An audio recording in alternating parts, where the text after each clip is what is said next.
While drying grain at the farm, my aunt suddenly had a heart attack. I performed emergency rescue and called an ambulance, saving her life, but after she was discharged from the hospital, she brought her whole family to my house late at night, causing a huge scene and crying hysterically, insisting I compensate her. I was just feeling unwell and taking a nap, but you had to call an ambulance and send me to the hospital to burn money. You have to pay for the medical bills and the ambulance fee.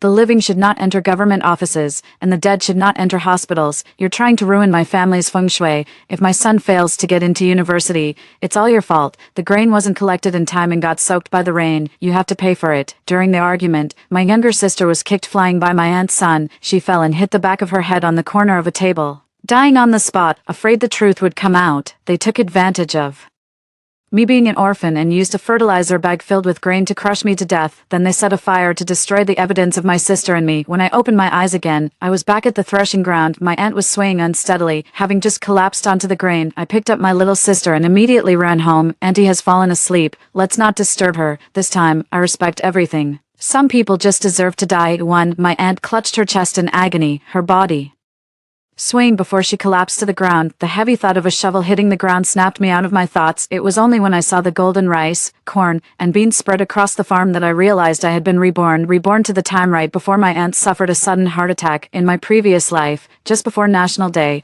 after much nagging and urging from my grandmother, I had no choice but to take time off school early and rush home to help with the autumn harvest.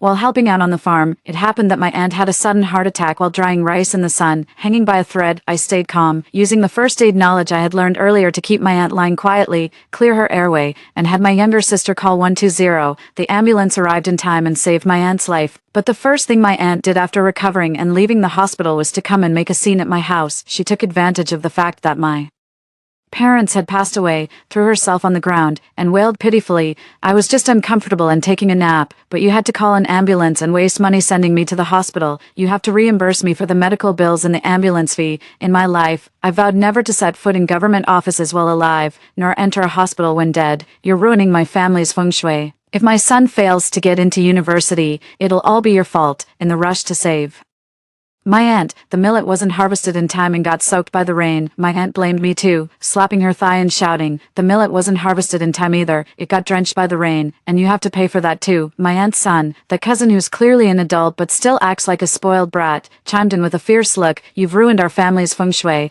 If I don't get into Tsinghua or Peking University, can you afford to compensate for that? My heart turned cold, but I still patiently explained to my aunt that if her illness hadn't been treated at the hospital promptly, it could have been fatal. Unexpectedly, upon hearing this, my aunt suddenly flew into a rage, slapped me hard across the face, and cursed, you bastard, how dare you curse me? You two siblings were born without a mother to raise you. All these years, I've been the one helping you out, and now you dare to curse me. I covered my face, clenched my fists tightly, feeling a sharp pang of pain in my heart. My mother passed away early. With my father's hard work and capability, he could have easily supported us siblings, but 5 years ago, while my aunt was catching fish by the river, she fell into the water. My father rushed to save her, pushing her ashore, but he exhausted himself and was swept away by the swift current, leaving no trace of his body. From then on, my sister and I became orphans. We had no choice but to seek a living at our grandmother's house. All the dirty and heavy work fell on us siblings. Being older, I could handle it better. My poor sister is only 7 years old, but she has already been forced to learn how to wash clothes and cook, no matter how hard things were before. My father always doted on her. If our parents were still alive, we wouldn't have suffered all these years. Now I kindly saved my aunt, and instead she falsely accuses me. My aunt and cousin rummaged through the whole house, cursing and shouting, but still couldn't find where the savings were. In desperation, she lunged at me, trying to force me to tell her where the money was hidden. My little sister was so scared she cried loudly, but she still ran over to protect me. Then my violent cousin kicked her away, and she hit the back of her head on the corner of the table, dying instantly, my eyes burning with rage. I rushed to the kitchen to grab a knife and fight them to the death, but just as I was about to reach for the knife, my aunt knocked me out with a brick. Fearing that her son might face legal trouble, she piled over a dozen fertilizer bags filled with grain on top of me, crushing me to death without leaving a single visible mark on my body. Yet, even after that, this heartless mother and son still felt it wasn't enough. Not long after, they returned to set the place on fire, destroying the evidence and my remains. Afterward, they told everyone that I had burned down the house, taken the family's money, and run away with my sister because I refused to support our grandmother. Upon hearing this story, my grandmother was first shocked, then relieved. It's for the best that those two ill-fated stars, who brought misfortune to their parents, are gone. For a minor injury, you insisted on calling an ambulance and staying in the hospital. If that had ruined the feng shui and kept my precious grandson from getting into college, I would have wanted to beat you to death. They hypocritically claimed they didn't blame me, while at the same time spreading rumors that I was disrespectful to my elders, that I stole their money, and that I was an ungrateful wretch who disregarded all their years of raising me. In rural areas, it is not uncommon for women and children to run away from home. Therefore, no one doubted this statement. However, the deaths of my sister and I were buried in darkness, with no one to seek justice for us. Fortunately, heaven has eyes, giving me a chance to be reborn. The sound of my aunt falling to the ground also startled my sister. She was peeling corn husks and hurried over upon hearing the noise, looking at me curiously with her eyes, asking what had happened to our aunt. I quickly picked up my sister and left the farm. The voice was calm yet carried a deep chill. Auntie is asleep. Let's not disturb her. The lessons of my past life have taught me some people simply deserve to die too. I ran home with my little sister, hoping to stall Grandma. We had to keep her from finding out about Auntie too soon. What if she discovered her in time and managed to save her? The sky darkened from the east.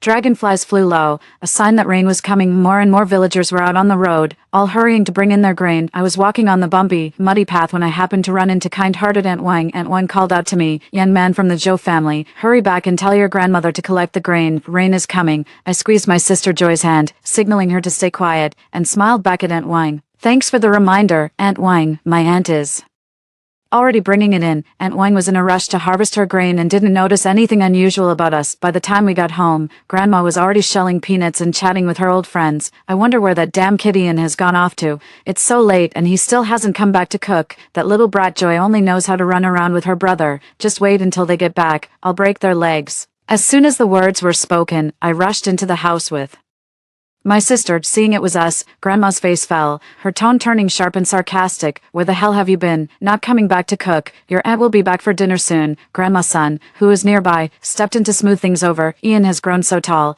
His eyes and brows look more and more like Arthur's. Arthur was my deceased father, Grandma's own son. I never expected Grandma to snort coldly. Poor, unfortunate son of mine, taken so young by this family of jinxes, a great calamity star who gave birth to two little calamity stars. Grandma's shamelessness once again shattered my worldview. Dad died saving Auntie. How could it be that we were the ones who brought him misfortune? I shot back. Dad clearly died in Auntie's place. Before I could finish, Grandma swung a wooden club at me. "Shut up, Pa. Don't bring such bad luck. Your aunt is perfectly healthy. She'll live a long life. Don't talk about death." She shot me another fierce glare and said, "Go cook quickly. Your aunt will be back for dinner soon." I sneered inwardly, thinking that probably won't be necessary. There's no need to prepare 3 meals a day for her anymore. But before I could finish gloating to myself, Aunt Wang's booming voice suddenly came from the doorway. "Old lady Hecate, why haven't you harvested your grain yet?" Grandma threw down the peanuts in her hand and hurried out. "That can't be. Dolores has been at the farm all day, and it's about to rain. How could she not have gathered the grain yet?" Dolores is my aunt's name. Aunt Wang was in a hurry to get home. "It really hasn't been gathered. I saw it all spread out on the ground from a distance. You'd better go check quickly, or it'll all get soaked soon." Grandma changed her clothes, grumbling. It must be that wretched Joy who brought Dolores too little food at noon, leaving her too hungry to finish gathering the grain by now. As she spoke, she looked at my sister and me standing in the kitchen and couldn't hold back her anger. "What are you standing there for? Come with me to gather the grain. Worthless thing. Why don't you hurry up and die from illness like your dead mother?" It's hard to imagine these are words a biological grandmother would say to her grandchildren, yet nowadays, such scenes are just ordinary. Having lived a second life, I can now digest my grandmother's malice without being so heartbroken anymore. I responded, "I'll change clothes and then go. For farm work, you can't wear clean clothes. The dirtier and more ragged, the better." While changing, I tried to stall for time, the consequence being my grandmother pounding on the door outside, cursing that she'd beat me to death if I was any slower. On the way to the farm, with Grandma driving us on her electric tricycle, we met Old Man's son coming from the opposite direction. Seeing us, the old man stopped his cart and shouted, "Mother Dolores, come quickly and see. Dolores has fainted." Grandma was greatly alarmed. "How could she faint?" Old Man's son shook his head. "How would I know? You should go and check on her quickly. Don't let anything else happen." By the time Grandma hurried anxiously to the farm, a crowd had already gathered around Auntie. Auntie had a heart attack. After the onset, she needed to be kept in a well-ventilated area, but she was surrounded by a dense crowd. No one, like my past self, adjusted Auntie's posture to ensure her breathing was unobstructed and maintained her vital signs. There were Even curious children who deliberately threw stones at Auntie. Grandma rushed in anxiously. "Oh my, what's wrong with Dolores, my child? Wake up quickly." Grandma went straight over, forcibly propping Auntie up into a sitting position and slapping her face, completely unaware of Auntie's momentarily more agonized and pallid expression. Someone in the crowd voiced concern. "Miss Dolores, maybe we should take Dolores to the clinic in town for a checkup." "Yes, Dolores doesn't look too good." Grandma's eyebrows shot up. "What clinic? That'll cost money again." "As if it's not your family's money being spent. Dolores is just too tired. She'll be fine after some rest. My daughter is perfectly healthy." Standing behind the crowd, I curled my lips in a sarcastic smile. Auntie had already shown signs of a heart condition a couple of years ago. Sometimes she felt so unwell at night that she couldn't sleep. Grandma always said she was just too tired and there was no need to waste money going to the hospital. The two of them even listened to some fortune teller who said going to the hospital was unlucky and would ruin the family's feng shui. It might even clash with the star of literature, causing my cousin to fail his college entrance exams. As soon as she heard it could harm my cousin, my aunt wouldn't stand for it. Anyone who dared suggest going to the hospital would get an earful from her. Once, when I kindly reminded her to get a checkup at the hospital, the two of them immediately started yelling at me, pointing at my nose. They accused me of having ill intentions and trying to ruin their family's feng shui. This time, faced with all the well-meaning but chaotic suggestions from those around us to send my aunt to the hospital, I stepped forward, blocking my aunt and grandma,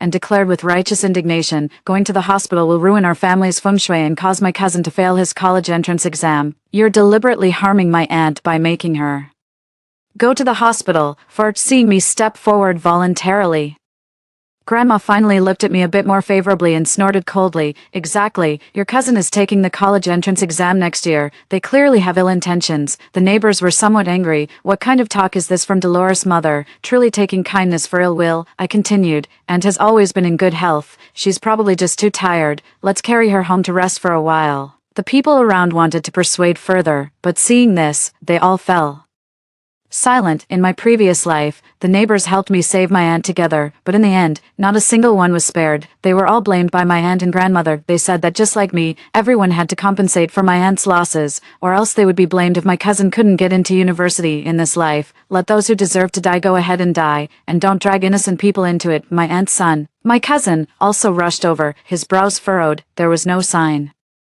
of worry, but rather an overwhelming impatience that he couldn't hide. "My mom has never been like this before. Could something go wrong?" Before my grandmother could speak, I spoke first. "What are you saying, cousin? Don't jinx Auntie. She's just too tired." Seeing that Grandma was also hesitating, the neighbors and relatives still wanted to continue urging them to send Aunt to the hospital. I absolutely refused. What if she was saved? I seized the opportunity. Why not help Aunt sit up and give her some water? Giving Aunt water at this critical moment, I was determined to put her to death, but Grandma followed my suggestion. She had my cousin support Aunt while she fetched a ladle of water and tried to feed it into Aunt's mouth. The first half ladful went fine, but almost all of the second half spilled out. It simply couldn't be fed, and I watched my aunt's face turn pale bit by bit, her lips losing more and more color. Even after feeding her half a ladle of water, there was no improvement.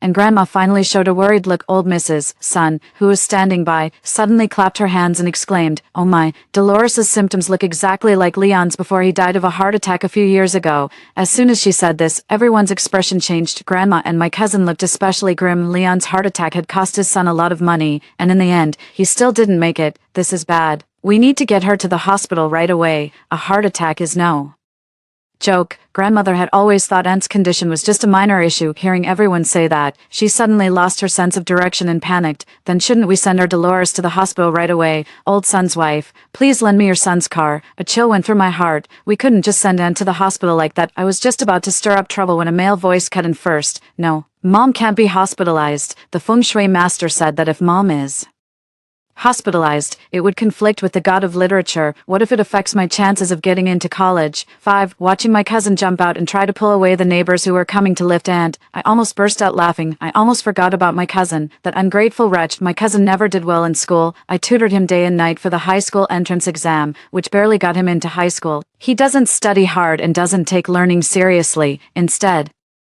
he listens to a feng shui master and believes he's the literary star. He actually thinks that his mother being in the hospital clashes with the literary star, and that's why he won't get into college. He values unknown gains more than his own mother's life. What kind of talk is that? Your mother is on the verge of death. Oh, my dear sister, look at your grandson. How can he be so thoughtless? The villagers all began to speak out in criticism, but my cousin had already been spoiled by my aunt and grandmother, so why would he care about what others said? He directly threw himself beside my aunt, preventing others from carrying her away. Grandmother could only try her best to coax my cousin softly. Good grandson, look at your mother in this state. We can't afford to delay. Be good. Let's get your mother to the hospital first. My aunt suddenly twitched in pain, which terrified grandmother, who cried out in distress. Oh dear Dolores, wake up. We're going to the hospital right away.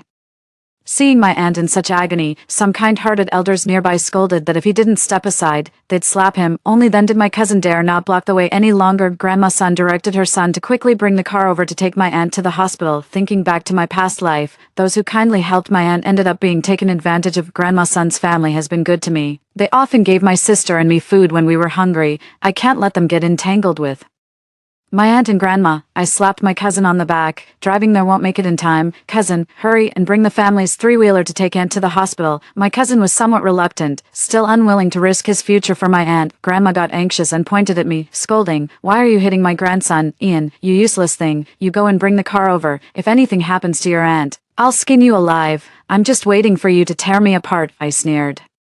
And spread my hands. Grandma, you never let me touch that three-wheeled scooter. I don't know how to drive it. In her eyes, that three-wheeled scooter was something precious, so how could she let me, a jinx, touch it? Grandma instantly went silent, like a duck whose neck had been squeezed. In the end, it was my cousin, who usually treated the three-wheeled scooter like a toy, who nervously drove it. In the previous life, the ambulance couldn't easily get into the village, so Grandma's son drove my aunt to the village entrance unexpectedly. After my aunt was discharged from the hospital, she blamed Grandma's son's family for it as well. I was perfectly fine before. It's the bumpy ride in your car that made me sick. You have to pay me compensation. From now on, if anything happens to me, I'll blame you all, and you'll be responsible for my medical treatment. Aunt immediately demanded that Grandma's son's family compensate her and cover all her future medical expenses. This directly caused Grandma's son's blood pressure to spike, and she passed away on the spot. Only when Grandma's son's son rushed out with a kitchen knife, ready to kill Aunt and her family, did Aunt finally back down and slink away with her people. After failing to extort several families, Aunt eventually took out her anger on us, the helpless siblings. Soon after, my cousin rode over on the family's three-wheeled motorcycle,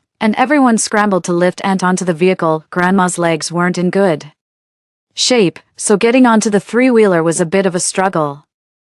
I wanted to go over and help her up, but she grabbed the soft flesh of my arm and pinched it hard. It hurt so much my tears nearly flew out. Grandma cursed and grumbled. If it weren't for raising you two siblings, our family would have bought a car long ago. You jinx, hurry up and get in the cart to go take care of your aunt. My cousin drove my aunt, Grandma, and me, swaying and wobbling out of the village, sitting in the cart bed. I couldn't hide the nervousness in my eyes. It's been dragged out for so long already, they probably can't be saved, right? If they aren't completely dead, how awful I'd feel inside. 6. We went to the hospital, and my aunt was admitted to the ICU. My cousin ran around registering and paying fees. As he looked at each payment slip, his face grew increasingly grim. Finally, my cousin ran out of money and went to the operating room door to ask Grandma for cash. Grandma took one look at the bills and her expression changed drastically. What kind of surgery costs this much? In our village clinic, it could be cured for just over 10 yuan. Grandma stormed over and started banging on the operating room door. Open up. We're not treating it anymore. Not treating it. A bunch of quack doctors who only know how to swindle money. In the end, it was the doctor who came out in time to stop Grandma from continuing her tantrum, patiently explaining the situation to her. Grandma wouldn't listen at all. She even spat fiercely at the doctors several times, cursing them. As a profiteer, my cousin chimed in from the side. My mom is usually in good health. I think this is just a scam to get money. He crumpled the payment slip in his hand, his face full of hostility. With this much money, I could buy several high-end computers and graphics cards. When my aunt was wheeled out of the operating room, the result left me very disappointed. She had actually managed to survive, but because it had been delayed for so long, the risk of after effects remained relatively high. She would still need to be hospitalized and undergo 2 more reconstructive surgeries. When she heard the doctor say that her aunt had been saved, Grandma first breathed a sigh of relief, then rolled her eyes at the surgeon and said, "My daughter is blessed with great fortune. You quacks nearly ruined her. I told you it was nothing serious, but those people insisted on bringing her to the hospital, wasting all that money for nothing." The doctor turned red with anger, his fists clenched as he barely held back, finally storming off in a huff. When the aunt woke up, the first thing she did was slur out a barrage of curses at the doctor making rounds. "You bunch of damned swindlers. You tricked me into staying in the hospital, then gave me surgery and ruined our family's feng shui." She pulled out the 4-needle herself, smashed the drip bottle on the floor, and went wild in the hospital room, scared the aunt in the next bed. "I just took a nap, and you all sent me to the hospital." My aunt pointed at me, who was assigned to accompany her, and started yelling, "You little beast didn't even try to stop them. Are you dead? You're going to pay for all that money." It was someone else who suggested sending her to the hospital, and it was her son who brought her here, yet she still only yelled at me. I smiled, didn't argue, and didn't respond. I let her vent her emotions like that. Sure enough, after just a few curses, her eyes rolled back, and she collapsed again. 7. Grandma was so frightened that she completely panicked. When Aunt woke up for the second time, everyone had settled down. The doctor, with a stern face, warned her about the precautions. The patient must absolutely not be allowed to get emotionally agitated. On Aunt's medical report, there were densely packed professional terms that even Grandma couldn't understand. It stated that she not only had a heart attack, but also had high blood pressure, blood sugar, and blood lipids, due to long-term consumption of leftovers and pickled vegetables. Her kidneys had also developed problems. Grandma's hands trembled as she held the medical records. She grasped Aunt's hand, and the mother and daughter hugged each other, crying bitterly. Impossible. Dolores is usually in good health, my cousin said with a gloomy expression. My mom has always been healthy. I think someone in this family is jinxing her. Someone is jinxing our whole family. With my cousin's hint, my grandmother and aunt suddenly looked at me.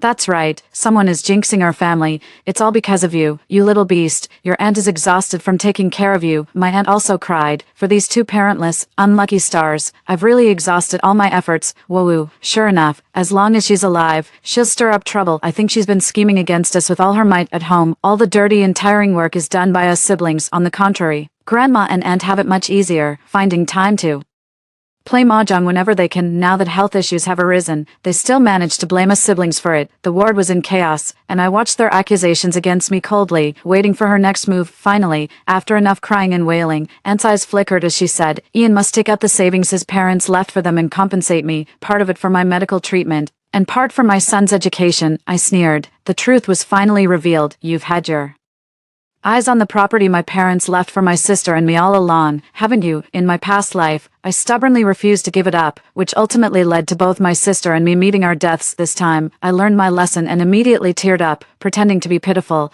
But I've already given all the money my parents left to Grandma. I really have nothing left. Otherwise, would my sister and I be wearing old clothes that others didn't want? Even my university tuition was paid with a loan. Back when I got into university, Grandma absolutely refused to let me go. She even threatened me using my sister. I knelt on the ground and begged for a long time, promising to send money to Grandma regularly after graduation. Only then did she reluctantly agree. But every winter and summer vacation as well as National Day holiday, she always calls me back home to work like a beast of burden. The slightest hesitation on my part, and she would hit my little sister until she cried, just to make me hear it. Now hearing me say this, Grandma flew into a rage. "Nonsense. You only gave me that little bit of money. How much could that have been?" My aunt's eyes flickered. I did indeed give Grandma a small portion of the money my parents left behind, right in front of my aunt, but today I deliberately phrased it ambiguously, to make my aunt think I had given Grandma the inheritance behind her back. People are selfish, especially those like my aunt and grandmother. As long as I can sow discord between them, my goal is achieved. Both of them had guilty consciences, so they stopped pressing me to hand over the inheritance. They then turned their attention to making trouble with the hospital. They wanted to refuse to pay the medical bills, and even sought compensation from the hospital. But the endless stream of medical disputes had long since trained the hospital to handle such situations. The chain of evidence for medical procedures was complete. Everything the hospital did complied with regulations, and it indeed saved my aunt's life. If they tried to default on the medical bills, they can expect to meet in court. Dare to cause a scene, then they can meet at the police station. Want to procrastinate, then what about those 2 life-saving corrective surgeries you still need to do? My aunt and grandmother have always been bullies who pick on the weak. In the end, they paid up, grumbling and cursing all the while. The hospital didn't give them a hard time either. Doctors have compassion. No matter how angry or disdainful they felt, they still treated the illness as they should. As the National Day holiday officially began, my cousin's mock exam results came out. No surprise, he ranked last in his class. Ever since I got into university, my cousin grew jealous and vowed to score higher and do better than me. Unfortunately, talking and doing are two different things. He's lazy and lacks drive, relying only on the nonsense spouted by that unreliable fortune teller. How could he possibly succeed? Good grades don't just fall from the sky. In the hospital, seeing that her son had no hope of getting into college, my aunt wailed, "Son, it's all those people who ruined you. They insisted on sending me to the hospital, offending the god of literature in our family." My cousin's face turned ugly, staring blankly at the report card. He didn't think there was anything wrong with himself. The fortune teller had said he was the god of literature and could get into college without studying, so his poor performance was entirely because others made his mother Go to the hospital. Offending him, the more he thought about it, the angrier he became. My cousin immediately threw down the report card and stormed back to the village with his grandmother. A village meeting was happening just then, with a crowd gathered at the village entrance, even larger than the group present when my aunt had fainted, and Auntie stepped forward to greet her. Dolores's mother is back. How is your Dolores doing? I told you she should have been sent to the hospital that day. Otherwise something terrible might have happened. Unexpectedly, Grandma went up, grabbed the auntie's clothes, and slapped her twice across the face. It was you old harlot, who insisted on sending Dolores to the hospital that day, ruining our family's feng shui and costing so much money. The auntie immediately began wailing, "Murder, there's no justice." The people around quickly pulled Grandma and the auntie apart. Grandma scanned each of them one by one, a fierce resolve hardening her cloudy eyes. "You all are going to pay for our Dolores's follow-up medical treatment, and my grandson, you ruined his chances of getting into college. You'll have to find him a wife and a job later." Grandma raised her hand and pointed at Uncle Chin, speaking with utter confidence. "Old Chin, your son works as a civil servant in the city, right? You'll get my grandson in there too, with full benefits. All 5 insurances and 1 housing fund, not a single one missing." The villagers were terrified by the sight of Grandma's outrageous behavior. "Why are you pinning this on us? We were just trying to be kind and remind you to go to the hospital." Grandma clung to her demand, refusing to let go, insisting that every villager present pay for the medical expenses. I quietly followed them back, watched this farce unfold, and called Grandma's son. Seeing how shamelessly Grandma was acting, the villagers also got angry. With Grandma's son adding fuel to the fire, they all stormed straight to my aunt's hospital. They wanted to settle accounts with the one who started it all. My aunt was lying on her hospital bed, making a list, figuring out how much money each villager should give her every month. She was so thrilled she was about to laugh out loud. Little did she know that the next second, the door would be kicked open. The villagers filed in one by one, demanding that my aunt give them an explanation. "Dolores, why has your mother decided to falsely accuse us? You ruined your own health by staying up late, so why are you blaming us?" My aunt was no pushover either. Despite being ill, she stood up and argued with them, holding her own against a crowd of detractors. The argument was so loud that it disturbed the entire building. In the end, the hospital called security to escort the villagers out, and the lead doctor came to explain my aunt's condition. Her heart had already been weak for 2 years. If she had received timely treatment back then, it wouldn't have gotten so serious, but unfortunately, she kept delaying, which ruined her health. My grandmother, who had just arrived, was stunned after hearing what the doctor said. Watching from the side, I could see her lips had turned completely pale. Indeed, 2 years ago my aunt was already unwell, often complaining of chest pain while working. Grandma didn't take it seriously, just said it was a minor issue and casually gave her some painkillers to take. I kindly reminded my aunt to see a doctor to prevent the condition from getting worse. In return, she slapped me across the face. "How dare you curse me, trying to teach me? 2 years of college really went to your head." I never brought it up again. Whenever my aunt felt unwell, Grandma just had her take painkillers, and so it was delayed again and again, dragging on to this point. Grandma rushed in, hugging Auntie and crying, "It's all my fault." As she cried, she suddenly picked up the teacup by the bedside and threw it at me. "I don't understand, but Ian, you're a college student. How could you not know? You didn't even remind us. It's all because of you, you jinx. You've ruined my daughter." Auntie also cried with genuine sincerity. "I think you, this ungrateful wretch, just can't stand to see us doing well. We raised you for nothing." I dodged the teacup, just pursing my lips and saying nothing. There are other people around, so playing the pity card is the best move right now. Granny's son was still in the hospital room. Hearing this, she said a fair word for me. "I was right there when Ian warned Dolores. Dolores, didn't you hit him and accuse him of cursing you, even though he has no parents? You can't be so unreasonable and deliberately argumentative, acting like this. Aren't you afraid his parents will rise from the grave to confront you? Pa, have you no conscience?" After saying this, Granny's son gave a cold snort and left. The doctor also gave the aunt and grandmother a scornful look before turning to leave. The aunt was hospitalized, and the fees had to come out of her family's savings.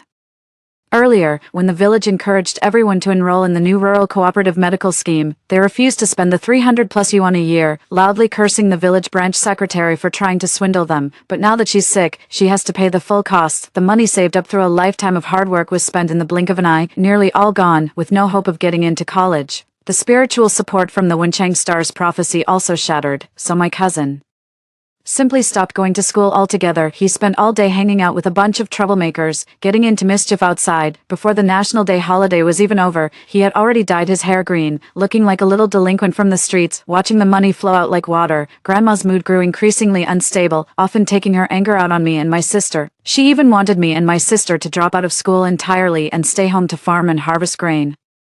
But my little sister is only in first grade. Ian, as a young man, can go out and do manual labor to support the family, and Joy can stay home to cook, do laundry, and take care of me and your aunt. Let my sister and I work to support the family, with one of us taking care of her and our aunt. This is simply wishful thinking. Back then, my father had a habit of saving money and actually left a sum for my sister and me. It wasn't much, but it was enough to support me until I graduated from university. When I was younger, I didn't dare spend it, fearing my grandmother would find out and take it away, so I never touched it. All these years later, because my sister was too young, she had to stay in the village to live. I was even more afraid to let them know casually, to avoid being threatened, but, living life over again, I've seen right through them. So what if we have a falling out? I've grown up now, at worst. I'll just take my sister and leave. I am absolutely determined to attend this university. I flat out refused Grandma. Naturally, the result was getting scolded by her again. The rural night was quiet, with only the sounds of frogs and cicadas, and the occasional unpleasant curses from Grandma next door, but I just pretended not to hear. I even had the spare mind to parrot those words, amusing my sister. Originally, my sister was quite upset from being scolded with my antics. She giggled with delight. Our cheerful laughter echoed in the courtyard. The neighbor immediately fell silent. I sneered. Get angry, go ahead and be angry. You drop dead from anger. Then 9, even in the hospital, my aunt couldn't keep quiet, picking fights with people in the ward, small arguments every 3 days, big blowouts every 5. In the end, they couldn't take it anymore and transferred to another ward. I couldn't return to school. I didn't dare leave either, afraid something might happen to my sister. So I explained the family situation to the school and temporarily took a leave of absence. I can go back to school late. I have to see how they die first. That day, when Grandma asked me to take food to Aunt, I just happened to run into Aunt's sister-in-law coming to visit her. Aunt's husband died young, and she has a sister who has cut off contact with her for many years. Now that Aunt is in the hospital, the sister-in-law came as soon as she heard the news. I stood at the hospital room door, listening to their conversation. Aunt exaggerated how those villagers and I had ruined her family and destroyed their feng shui. Her sister-in-law finally ran out of patience, brushed her hair back, said a word of warning, and left. If you keep listening to that unreliable mother of yours, sooner or later you'll ruin both yourself and your son. After her sister-in-law left, my aunt was still cursing, acting all high and mighty. How could my own mother possibly harm me? It's all you people who deserve to die. Seeing me come in, my aunt's face fell, ignoring the disgust and resentment in her eyes. I served her some rice. My aunt had just undergone surgery and also had high blood sugar and high cholesterol, so she could only eat bland food, but my grandmother paid no heed, loudly denouncing the doctors as quacks. How can you recover quickly without eating something with a bit of substance? These doctors are just tricking us into staying in the hospital to spend money. So she made some greasy, heavy dishes for her aunt, which made her feel so sick she nearly vomited. What are you standing around for? Get me some water. Move it, you useless lump. As her aunt was eating, she suddenly spoke up. You're not getting any younger. Your grandmother and I have arranged a match for you. Go get married in a few days. I raised an eyebrow, wondering what new scheme they had cooked up to hurt me. I'm still in school. Let's talk about this later. Her aunt slammed her chopsticks down on the table and snarled, You're old enough. This family can't afford to feed a freeloader anymore.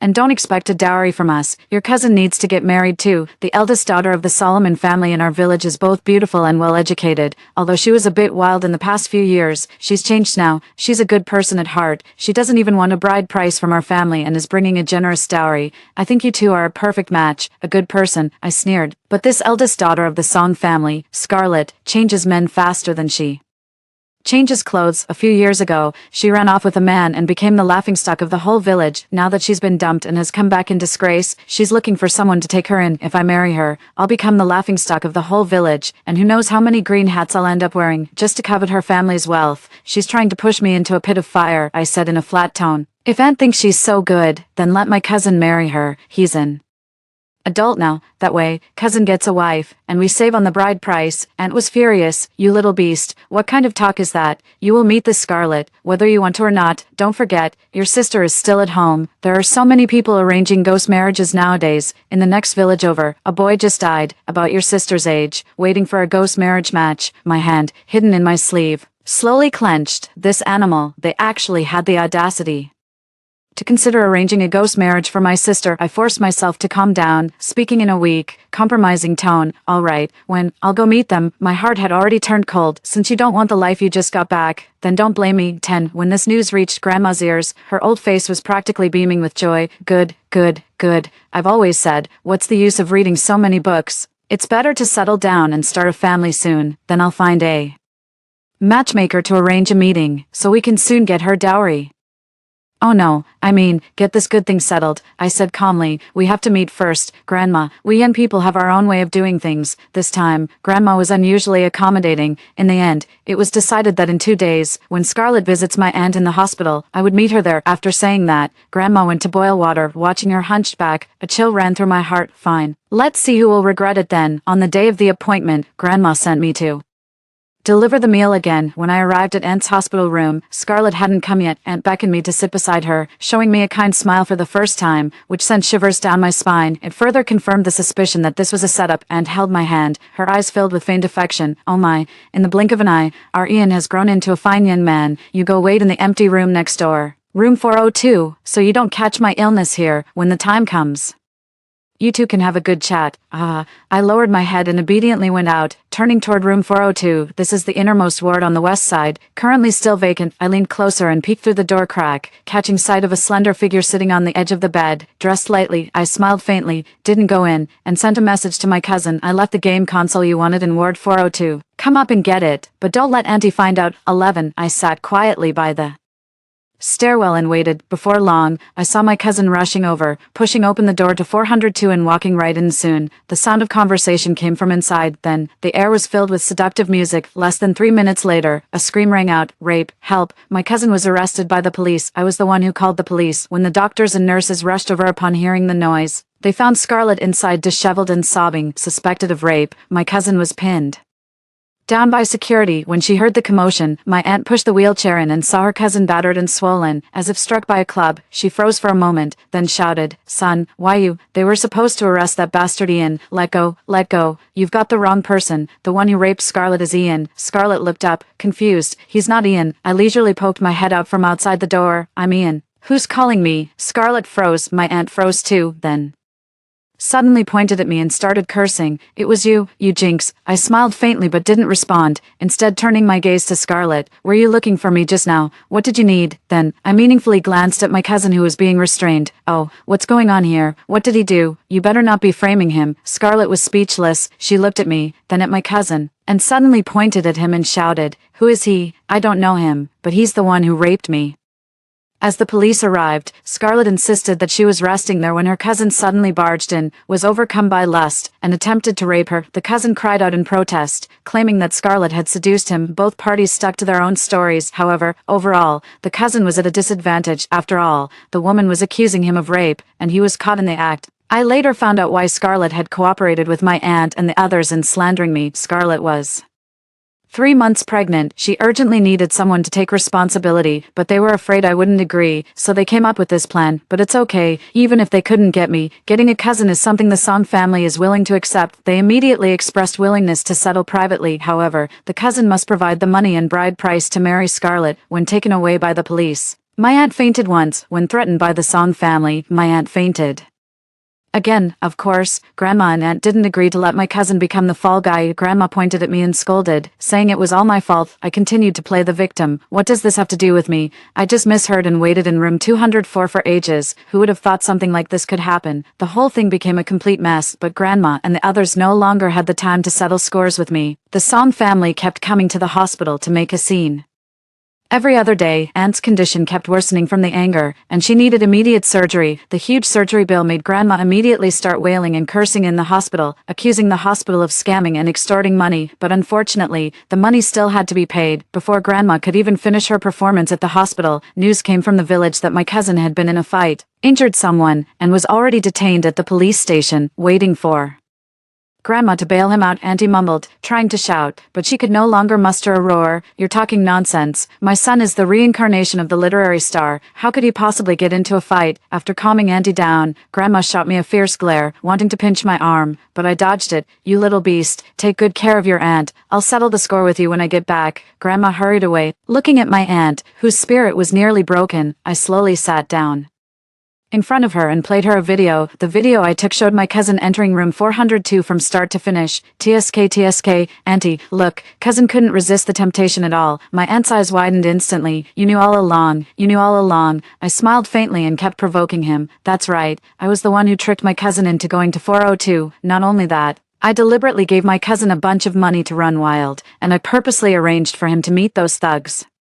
My cousin is completely ruined, so is your health. Grandma won't be able to scrape together that much money for your surgery, and you might as well just wait to die. My aunt's eyes widened. She reached out to pinch and hit me like she always did, but her hand barely extended halfway before she clutched her chest in pain, struggling to breathe. In my aunt's resentful and despairing gaze, I watched calmly, waiting until she completely lost consciousness before pressing the emergency call button for her. I wouldn't let her die so easily. Dying so easily would be too worthless. She should die by my grandmother's hand. 12. The surgery was scheduled quickly. I rushed home to prepare nutritional supplements for my aunt. Grandma made some side dishes and plain porridge. Your aunt is having surgery. I have to go be with her, and you're coming with me. When it's time to clean up after her, you'll do it. What are you looking at? There's none for you. An ungrateful wretch like you would just waste it. I lowered my head and said, the doctor said not to eat before surgery. I deliberately emphasized the word eat. Grandma raised an eyebrow. Why are you so rigid? They only said not to eat, so just give your aunt some vegetables and porridge. How can she get through the surgery without eating? You have no good intentions at all. Upon seeing this, I fell silent and obediently lowered my head. Grandmother snorted, seeming quite pleased with her little cleverness. Before the surgery, the doctor came over as usual to ask, you haven't eaten anything this morning, have you? Grandmother stood up and waved her hands repeatedly. No. How could we possibly forget what the doctor said? As she stood up, Grandmother gave the trash can a little kick under the bed, where the plastic containers holding the dishes and porridge were stashed. I lowered my head beside her, hiding the curl of my lips, and said nothing. Not long after the surgery began, the nurse hurried out to question us, asking if we had secretly fed my aunt. While my grandmother was whispering sarcastic remarks in my ear, she said she had found another wealthy widow for me and insisted that I must get married as soon as possible. This time, when we heard the doctor say that my aunt had suffocated and died during the surgery due to food reflux from her stomach into her trachea, my grandmother froze in place when she saw my aunt's body. She threw herself on the ground and cried bitterly, though it was unclear for whose benefit she was putting on this show. She still wanted to make a scene, but the responsibility lay entirely with her. It was she who had ignored the doctor's orders and secretly fed my aunt. It was she who deceived the doctor, claiming she hadn't fed her aunt. It was she who caused her own daughter's death. When I helped pull my aunt's body back to the village, Grandma discovered the house had been completely ransacked, the bank book was gone, and all the valuable items had vanished. After asking the neighbors, we learned that my cousin had returned, left shortly after with bags packed. Grandma's world collapsed. All her retirement savings were gone, and there wasn't even enough money to bury my aunt. Only I remained by her side. Expressionless, she abused my sister and me for so many years, yet in the end, it was us who stayed by her side. After grieving for half a day, seeing the family savings drained and with no material security left, Grandma no longer cared about her recently deceased daughter, and simply tossed her body on a random hillside. She couldn't even be bothered to send her to the crematorium. What awaited my aunt was the fate of being devoured by wild dogs. On the way down the hill, Grandma, with tears and snot streaming down her face, grabbed my hand. Now it's just you and Joy left to keep this old woman company. You're the only one Grandma can rely on. Be a good girl, take out the savings your parents left you, and let Grandma keep them safe for you. I know you must still have some. She held my hand tightly, as if afraid I might run away. 13. As it turned out, I really did run away the next day. That night, I packed my things and left with my sister, went to the city, bought bus tickets, and headed to where I went to school. Life was tough in a strange place, but at least it was hopeful and went the way I wanted, through a friend's connections. I managed to get my sister enrolled as a visiting student at a nearby elementary school. After walking my sister to school every day, I rushed to my 8 a.m. class. In the evening, I picked her up as early as possible. Just hold on for 2 more years, until I graduate. Everything will get better then. I heard Grandma nearly went crazy after she couldn't find me, but none of the neighbors pitied her, nor were they willing to tell her which university I was attending. She and my aunt had offended everyone with their disgraceful behavior. Grandma didn't make it through that winter, dying alone and desolate in the old house. The police eventually tracked me down. They asked me to return to identify the body and handle Grandma's funeral arrangements. I told the police about the abuse I had suffered before, my tone flat. My grandmother's favorite was my cousin. Why don't you look for him? There was a pause on the other end of the line. He got into a fight and was stabbed to death 2 months ago. After a long silence, I laughed. I'll go back tomorrow. The call ended, and I rubbed my little sister's head. The trash at home is all gone. Now, when your brother graduates, I'll work hard to earn money and give you a better home. That night, I slept exceptionally well. In the dream, the scene of being killed in my past life gradually blurred, and the new life for my sister and me had only just begun. Story 2. My roommate is basically a human surveillance camera. Every time I buy something new, she's always the first to notice. When my mom got me a limited edition bag, she showed up with a knockoff version the very next day. I upgraded to the latest phone, and she started carrying around a dummy model just for show. She even stole photos from my black tie event's social media post to claim she'd been invited to a fashion show. When I finally confronted her, she called me petty, oversensitive, and paranoid, then spread malicious rumors about me across campus. The gossip spiraled into absurdity, driving me into depression and forcing me to suspend my studies. But the ultimate shock came when she got plastic surgery to replicate my appearance. Once you're gone, I'll become you completely. When I opened my eyes again, my roommate was comparing my social media posts while holding a knockoff, ready to post the same style. I immediately screenshotted my chat with the sales associate and posted it. That's odd. Wasn't this bag supposed to be the only one in the entire country copying me? Let's see how long your wallet can keep up. Click, click. In the dead of night, the dorm was eerily quiet, but I was jolted.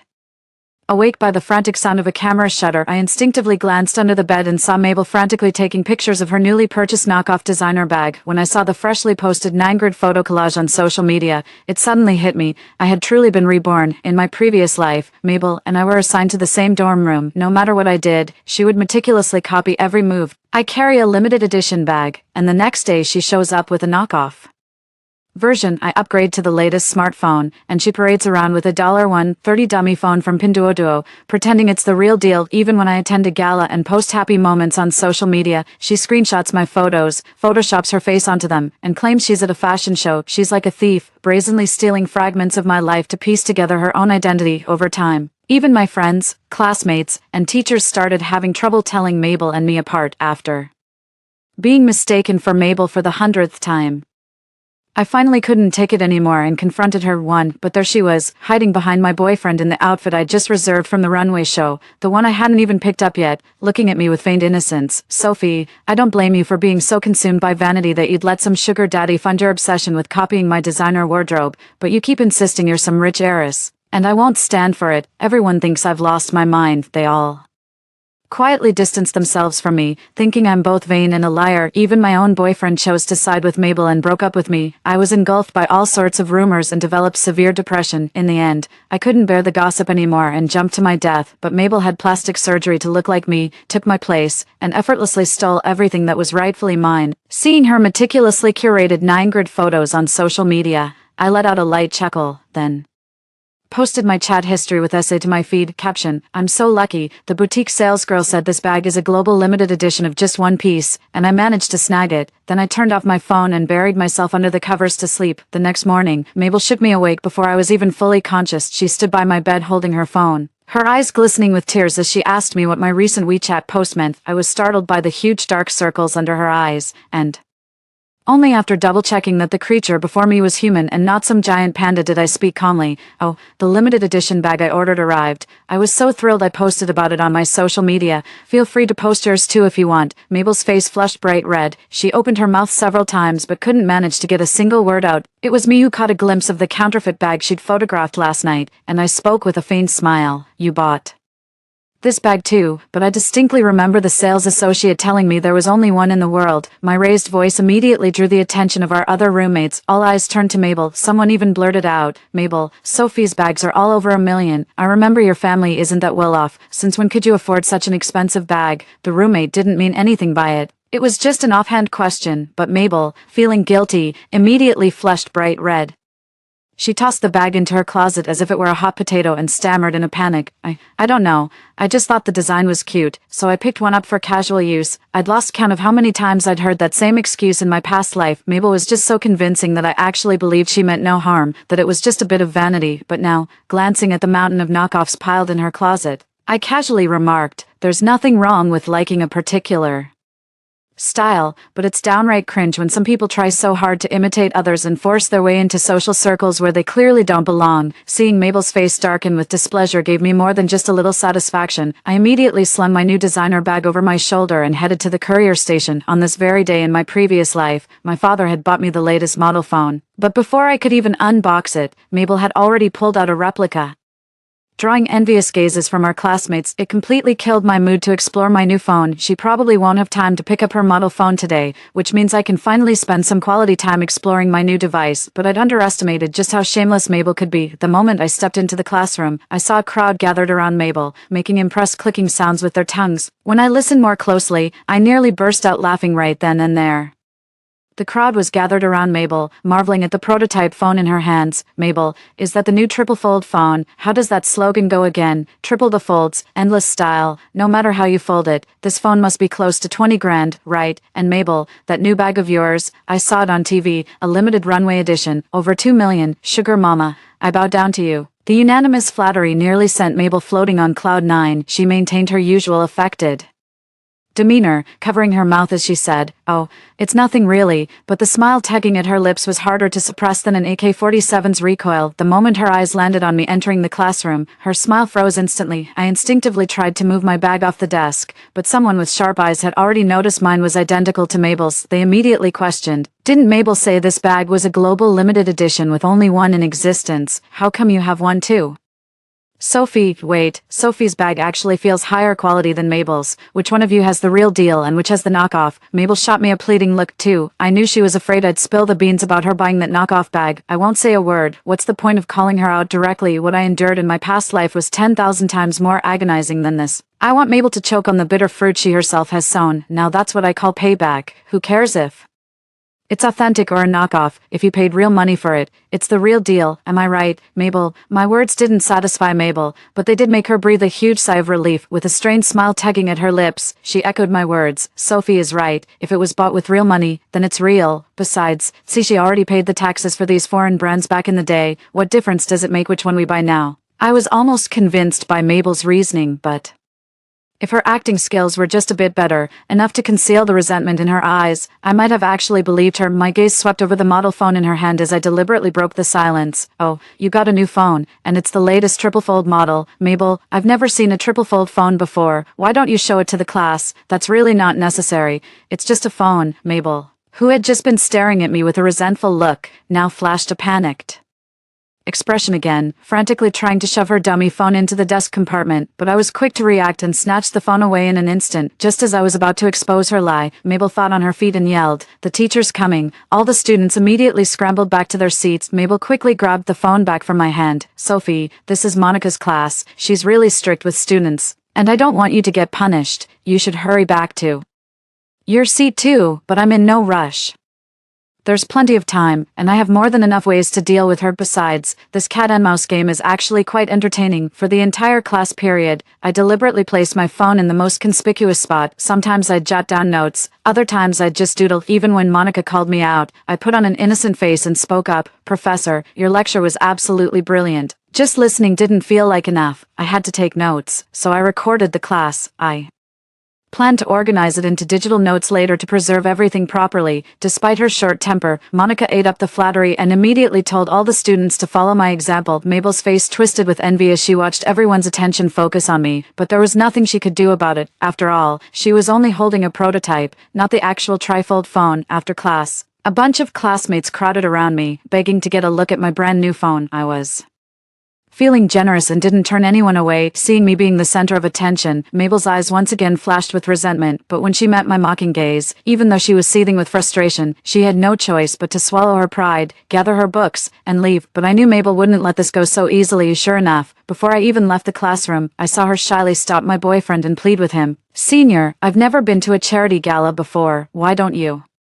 take me along to broaden my horizons?" Mabel batted her eyes, and with that innocent face of hers, she really did have that delicate, damsel in distress vibe. Too bad her innocent face couldn't hide her venomous heart. Seeing my boyfriend hesitate, she actually grabbed his arm and pressed herself against him, rubbing her flat chest against his arm. She spoke in a pitiful tone. "Senior, I really want to go. I heard the charity gala donates to children in impoverished mountain areas, and I'd like to contribute my part too. Come on, take me with you. For Sophie's sake, I'm her best friend." No matter how much Mabel acted out, I could put up with it, but when she started pulling shady stunts using my name, that was the last straw. I immediately strode over in my heels, stopping right in front of them, and spoke with a blank expression. "Mabel, I really don't deserve to be your bestie. After all, real best friends don't copy your every move, down to the last detail of what you wear and use. Oh, but I wouldn't exactly call it copying. My bag costs millions, and my phone is 20,000 yuan, you know, while you can only afford a 990 knockoff from Pinduoduo, shipping included. But I have to admit, your fake phone looks incredibly real. If you don't turn it on, it's practically indistinguishable from the real thing." My words immediately made Mabel bristle with anger. She wanted to yell at me, but my boyfriend was right there. In the end, she had to suppress her rage and apologized to me with a feigned look of grievance. "I'm sorry, Sophie, I truly consider you my bestie, which is why I wanted us to have matching bestie items. If I've caused you any distress, I'm willing to apologize." Psycho, she knows she's causing trouble but keeps doing whatever she wants. Is she just naturally obnoxious? And of course my boyfriend totally fell for it, stepping in front of Mabel to speak up for her. 3. Sophie, why do you have to be so vicious? Mabel came to the charity gala with good intentions. It was just a coincidence that she wore the same dress as you. Do you have to be so cutting with your words? My ex-boyfriend was just the same. He always took her side immediately whenever Mabel and I had a conflict, even when I was targeted by online rumors and cyberbullying. You never once spoke up in my defense. Instead, you were all lovey-dovey with Mabel, engaging in sweet interactions. Seeing that scumbag again made me realize how blind I had been to ever fall for him. Letting out a cold laugh, I didn't immediately break up with that total jerk. Instead, I fixed my gaze on Mabel beside him. "Since you're so eager to go, here's an invitation for you, but I should mention up front this is a charity gala, and the entry ticket costs 100,000 yuan. Once inside, you'll also be expected to participate in the charity auction if you're just going for the spectacle. I wouldn't recommend it. After all, children in impoverished mountain regions have no use for prototype devices." My words struck Mabel's heart like a dagger once again. Her lips quivered as she prepared to put on her pitiful act, but I couldn't be bothered with her pathetic performance, so I hailed a cab directly to the boutique where I'd scheduled an appointment to pick up the gown I'd custom ordered a month ago specifically for this gala. I stayed silent. Little did I know just how audacious Mabel could be. Someone actually pretended to be me and picked up the gown early, after confirming the gown was given to the wrong person. The sales assistant was so frantic she was nearly in tears. Even the store manager came out to personally apologize to me and suggested calling the police, but I turned down their suggestion. "So you enjoy stealing other people's things, do you? Well, I can't wait to see how she plans to get herself out of this mess." After changing into the backup dress my stylist assistant had prepared for me, I headed to the charity gala. Mabel was already inside, arm in arm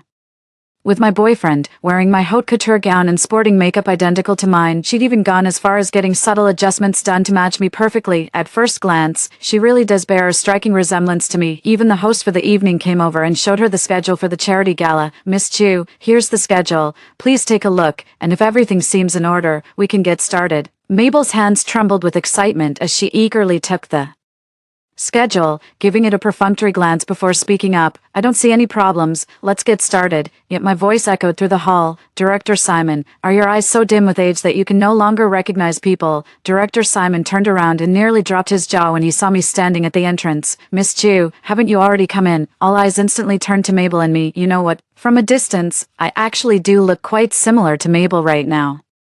Especially in that six-figure haute couture gown she was wearing, covered in jewels, and carrying a limited edition bag worth millions. She looked more like a genuine heiress than I, the actual one, ever did. Whispers were already starting to ripple through the grand hall. Who is she? Why is her outfit so similar to Miss Chu's? Seems like one of them is an imposter. Which one is the real Miss Chu? It's definitely the one inside. Can't you see her clothes are more elegant? Besides, she came with the young master of the Zhang family.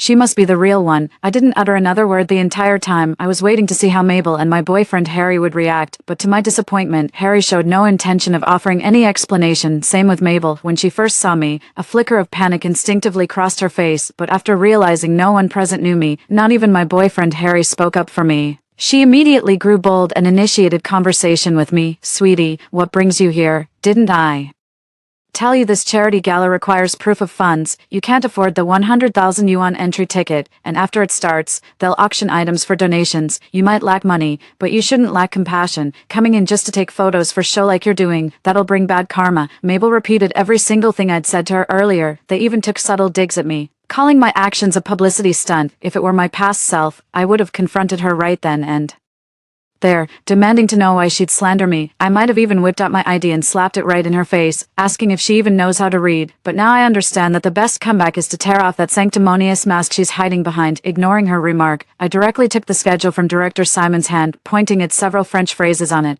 I asked Mabel, "You claim to be Sophie, who grew up in France. Perhaps you could explain what these words mean?" A flicker of panic immediately crossed Mabel's face. She wanted to make excuses, but all those eyes were watching her from behind. Just as her lie was about to be exposed, Harry stepped in to speak up for her. "Quite interesting. Are you for real? It's just a few words. What's the big deal? Do you have to be so difficult?" I almost rolled my eyes to the back of my head. He's the one who's interesting, isn't he? Ignoring his actual girlfriend to hang out with some cheap knockoff. What's the appeal? For that she's easy That she's better at sucking up than I am. Well, I'm definitely no match for that, I told Harry with a beaming smile. It may seem trivial, but a slight deviation in these few words could lead to a major error, potentially derailing the entire charity event. With that, I explained to Director Simon in fluent French how to make the corrections. Director Simon nodded repeatedly and immediately went to make the revisions. Mabel's face flushed crimson all the way to her ears, tears of grievance welling up in her eyes. Harry comforted her in a soft, gentle voice. I shot a sidelong glance at the lovey-dovey pair, my eyes filled with nothing but disdain. Frankly,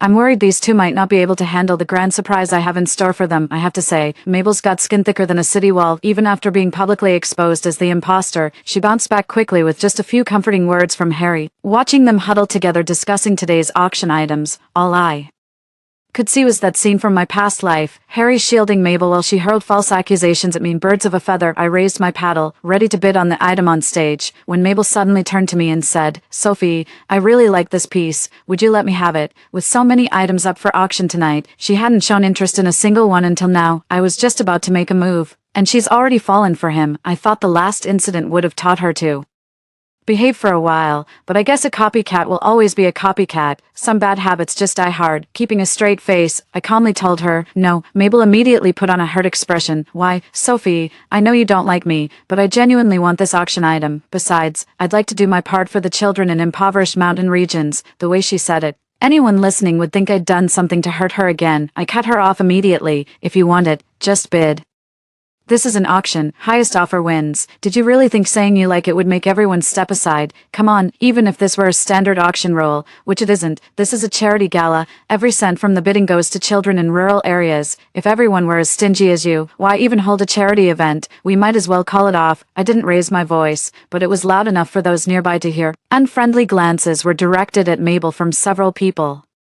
Some people didn't even hold back their comments. If you can't afford it, why even come to a charity gala? Exactly, trying to cut corners on charity, you might as well not bother. How embarrassing. She even pretended to be the Chu family's young lady before. It just goes to show, you can't make a silk purse out of a sow's ear. The whispers made Harry feel embarrassed, and he instinctively distanced himself from Mabel. Mabel started to panic. She had pulled out all the stops just to get Harry to agree to bring her to this charity gala. She was even counting on him to buy some auction items so she could take photos for her social media feed. If we offend our generous benefactor, we'll end up with nothing, won't we? With that thought, she quickly linked arms with Harry and apologized. I'm sorry, Senior, it's my first time at a charity gala, so I'm not quite familiar with the etiquette, but I genuinely want to make a contribution for the children. You won't look down on me, will you? This tea is truly exceptional, and yet, Harry totally fell for it. His previously tense expression immediately softened. He even took out his own card and handed it to Mabel. Don't worry about it. Everyone has to start somewhere. The fact that you care means a lot. Unlike some people who throw their weight around just because they come from privileged families, I think I'm starting to understand why Harry keeps getting involved with Mabel. So it's because I'm too wealthy and arrogant, but he has no idea the innocent, kind-hearted, delicate little flower he sees me as is about to give him a huge surprise. After Mabel's interference, I lost all interest in the auction item I originally wanted. In the end, Mabel snagged that auction item for $100,000. The moment the deal was sealed, Mabel shot me a triumphant look. Seriously, what's there to gloat about? But then things took an interesting turn. No matter what I bid on, Mabel always has to stick her nose in, and every single time, she outbids me. At first I didn't mind, since all the money was going to charity anyway, but when the final item came up, Mabel drove up the price again and made snide remarks about me. Sophie, isn't your family quite well off? How come you haven't bid on anything at this charity gala? Don't tell me you're broke and just came in to take some photos for your social media posts. Mabel's voice was so loud that everyone's heads instantly snapped in her direction, but they weren't looking at me, they were staring at her. Mabel was taken aback when her words failed to have the intended effect. But being adept at self-justification, she didn't see anything wrong with her behavior. Instead, she let out a contemptuous snort. If you're not going to take the photo, I will. Don't ever call me a copycat again. I wouldn't stoop to imitating someone as tacky as you. What a moron. She probably doesn't realize I'm the one who organized tonight's charity gala, regardless of how much everyone contributes. I'll add an extra 20% and send it along with the auction proceeds to impoverished mountain regions, but there's no need for me to explain any of this to Mabel. He quietly added $1 more after each of her bids. The amount was small, but the insult cut deep. Mabel couldn't stand this kind of humiliation. Besides, some sucker had given her his card today and told her to spend freely. Mabel, who'd never experienced the life of the wealthy, was going all out to compete with me. A perfectly ordinary child's drawing, and she drove the bid from 1,000 all the way to 1,000,000, with the Price still skyrocketing. 5. When the bidding hit 5 million, even Harry beside her was getting restless and tried to talk her down. Mabel, it's just a painting. Maybe you should let it go. But Mabel, blinded by rage, couldn't hear a word he was saying. She kept raising her bid, relentlessly driving the price up to 6 million. This time, Harry lost his temper too and snatched the bidding paddle right out of her hand. Enough. Mabel, this is my money, not yours. How dare you raise the price? Without consulting me, Mabel still seemed completely unaware of her mistake. Even Sophie agreed to the increase. A vein bulged on Harry's forehead as he finally snapped, unable to contain his anger any longer. Sophie is the eldest daughter of the Chu family. Who do you think you are? How dare a cheap knockoff compare yourself to Sophie? Get over yourself. Mabel hated nothing more than being called a knockoff. She worked so hard to imitate me, not to end up as some second-rate copy, but to replace me. She had just gotten a taste of it, only to have it snatched away after mere hours. The whiplash was too much to bear, but no matter how furious she was, she didn't dare forget that the man before her was Harry, the man who had brought her into this charity gala, giving her her first taste of a life beyond imitation. It was her golden ticket to high society in the long run, so no matter how furious she was, she had to swallow her anger and apologize to Harry. I'm sorry, Senior, I let my emotions get the better of me. I'm withdrawing my bid on this lot. I'll let Sophie have it. Mabel was very gracious. I let out a cold laugh. Let you have it. My apologies for not continuing the bid. The item is yours. Mabel was taken aback that I actually refused, and quickly turned to Harry beside her for help, but Harry, who had already been swindled out of millions, couldn't be bothered with her and simply turned and walked away. Mabel realized she had gone too far and, in a panic, grabbed her bag and tried to slip away. However, the banquet staff stopped her. Excuse me, ma'am, you'll need to settle the bill before leaving. But Mabel was flat broke. She tried playing the sympathy card, hoping the staff would let her slip away, but charity galas operate by their own rules. Her usual tricks wouldn't cut it here, seeing that the staff really had no intention of letting her leave. Mabel had a quick wit and hurriedly took out her bag to speak. This bag of mine is worth several million. How about you take this to settle the debt? The staff exchanged glances, and the looks they gave Mabel were rather indescribable. I couldn't help but burst out laughing. Right then, she shot me a fierce glare, her fragility only making it more intense. What are you laughing at? Sophie, this is all your fault. If it weren't for you, I wouldn't be in this mess. But I only laughed harder. Your own vanity is what ruined you. What does that have to do with me, and that bag you're carrying? You stole it from me, didn't you? Using stolen goods to pay off a debt. Do you have no shame? I didn't, Mabel instinctively retorted, even raising her voice at me. Do you have any proof? How dare you accuse me without evidence? Even back in school, you always enjoyed picking on me. Sophie, I'll admit my family background isn't as privileged as yours, but nobody gets to choose where they're born. Does growing up with less mean I deserve your bullying? Well said, well said. Brilliantly put. Even I couldn't help but applaud her brilliant speech. Some bystanders even stepped forward to speak up for Mabel. That's right, Miss Chu. Even if Miss Wang made a mistake, she meant well. You can't condemn someone for a single misstep. Miss Wang has already apologized. What more do you want? If you pay off her 6 million debt for her, I'll apologize to her right away. How about that? With that one sentence, he completely silenced everyone. My gaze then fell upon Mabel, who stood before me with a face full of resentment, and I told her, you wanted proof, didn't you? Fine, I'll give it to you right now. Then, I dumped all the evidence at once, the bag order records from the sales associate and the surveillance footage from the gown boutique. 6. I even exposed Mabel's purchase records for counterfeit goods. With such irrefutable evidence, no amount of excuses from Mabel could change the facts, yet she still refused to apologize, merely claiming she had a momentary lapse in judgment and begged for my forgiveness. I smiled back and told her, forgiving you is what a saint would do, but sorry, I'm no saint. Without hesitation, I dialed the police. Mabel finally panicked, dropping to her knees and begging me not to call the cops. I didn't even acknowledge her, just watched as she was escorted into the police station. I thought that was the end of it, but the next day, Mabel showed up at school again, acting as if nothing had happened. Not only that, but her whole style had changed. All the knockoffs she used to wear were replaced with the real deal. She even gave every classmate an expensive little gift. The whole class was beaming with joy, praising her for her beauty, kindness, and generosity. Mabel's smile stretched from ear to ear. My instincts told me something was off, and I wanted to step out of the classroom to investigate, but Mabel had already spotted me and called out, Sophie, you're here. About yesterday, it was all a misunderstanding, I told you. I had a fight with my family, and they froze my bank card on short notice. I don't blame you for not giving me face. I've got a special gift for you. Let's see if you like it. I knew it. Mabel was lying again, but what worried me more was this big surprise she kept mentioning. In my previous life, after copying everything about me, she even had plastic surgery to look like me and framed me for her promiscuous behavior. I became the target of public cyberbullying and false accusations.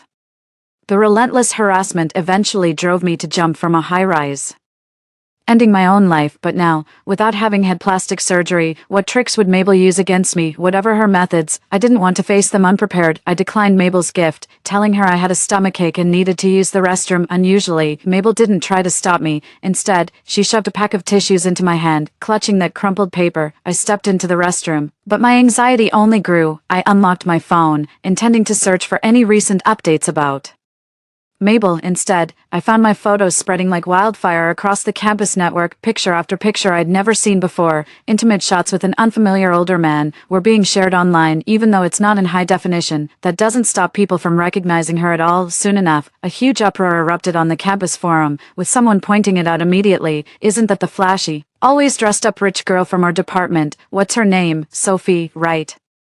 Damn, seeing her act all high and mighty every day, I actually thought she was some rich heiress. Turns out she's just a kept woman. How much do you think she charges per night? All sorts of vile insults flooded my vision, exactly like the scene from my past life. My mind kept flashing back to my previous life, being cyberbullied and humiliated, with people even blocking my dorm room door to call me a shameless slut. I felt like I was about to faint even after being reborn. Am I still bound by fate's design? No, I refuse to believe it. There must be a way out of this. Forcing myself to pull it together, I put away my phone and returned to the classroom as if nothing was wrong. The classroom was as lively as ever, but the way everyone looked at me had completely changed. Mabel shot me a triumphant look, as if I were already in her pocket, but after waiting for what felt like ages, she still hadn't gotten any reaction from me. Finally, unable to contain herself any longer, Mabel came over to strike up a conversation. Sophie, everyone's saying you're always decked out in gold and jewels because you're being kept by someone. Is that true? Who said that? I asked, forcing down my anger and feigning calm. Mabel immediately pulled out her phone. Look, it's all over the campus forum. Sophie, don't take this the wrong way, but I used to think you were just vain, copying everything I did.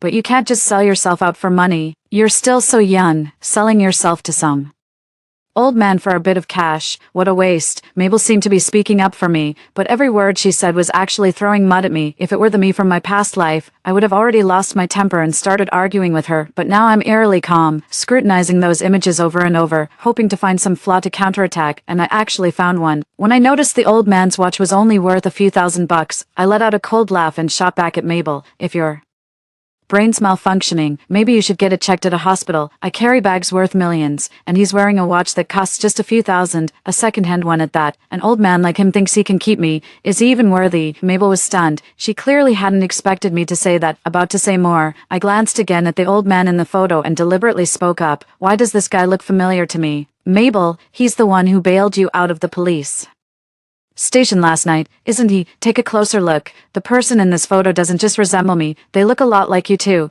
especially this mole. It's exactly like yours. I was just trying to bluff Mabel. To my surprise, panic instantly washed over her face. She tried to act composed. What nonsense are you talking? Sophie, you bitch, you just can't stand to see me happy. The moment I saw her reaction, I knew I'd hit the nail on the head. Without hesitation, I made another call to the police station. Mabel finally broke down, her legs giving way as she collapsed to the floor. She wept uncontrollably, begging me to give her a break. I shook off her hand and stepped aside. Where was this concern earlier? Everyone must face the consequences of their actions. Mabel hadn't even been out for 24 hours before she was sent back in, but this time, she would never get another chance to leave. After being set up repeatedly, my father found out about the situation. He tracked down the man who was keeping Mabel and called him. Without hesitation, they immediately apologized to me and repeatedly promised not to offer Mabel any further assistance. Mabel was sentenced to 10 years in prison for theft and defamation, yet rumors about her continued to circulate around campus, some even maliciously photoshopped images, turning her various misdeeds into memes. Mabel couldn't bear the vicious gossip for long and ended up taking her own life. And then there was my boyfriend, Harry. Oh, wait, I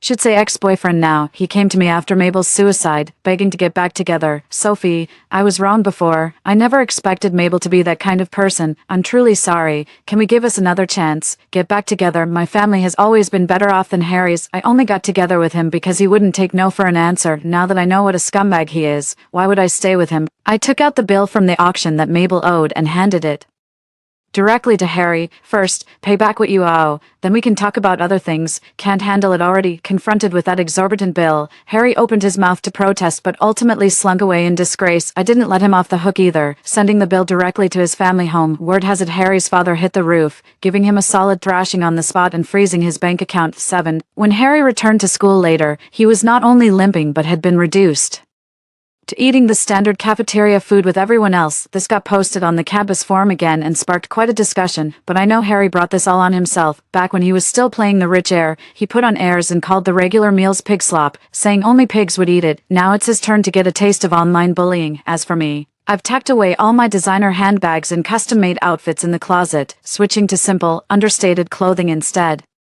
Going through this experience taught me a valuable lesson. Some people are just born with jealousy running through their veins. The best way to protect yourself is to keep your wealth under wraps. Story 2. I am the foremost great ascension cultivator in the immortal realm. A millennium after marrying Lyle, his white moonlight reincarnated to resume cultivation. He spent every day personally instructing her in cultivation arts, never sparing me another glance later to protect his white moonlight. During her trials, he went to great lengths to steal and replace my supreme defensive treasure. Left me mortally wounded on the battlefield against demonic forces. To survive, I had to burn through my life essence by chance. This awakened my latent phoenix bloodline, granting me rebirth through nirvana. Upon awakening, the heavenly Tao summoned me, commanding my imminent ascension. 7 days later, while Lyle was secluded in alchemy for his unattainable love, I ascended to the immortal realm before the eyes of the entire continent. When he emerged and learned the news, he shattered on the spot, devoting every waking moment to cultivation in hopes of ascending to see me. But with his mediocre talent, he'll never even glimpse the threshold of Mahayana in this lifetime. After his seclusion ended, my ascended best friend sent me a celestial message confirming my imminent ascension. I'm absolutely thrilled. Moira, you've finally come to your senses. That loser Lyle was never worthy of you. The ascension ceremony is in 7 days. Get ready. I'll personally come to escort you, my best friend. Couldn't contain her excitement, while I could only manage a bitter smile. After all these millennia by Lyle's side, this is the thanks I get. I must have been blind all along. Just as I severed the communication link, Lyle materialized behind me with a puzzled tone. Ascension? What ascension? His gaze fell on the communication stone in my hand. Who just contacted you? Is someone about to ascend? Lyle spoke while casually reaching for the communication stone in my grasp.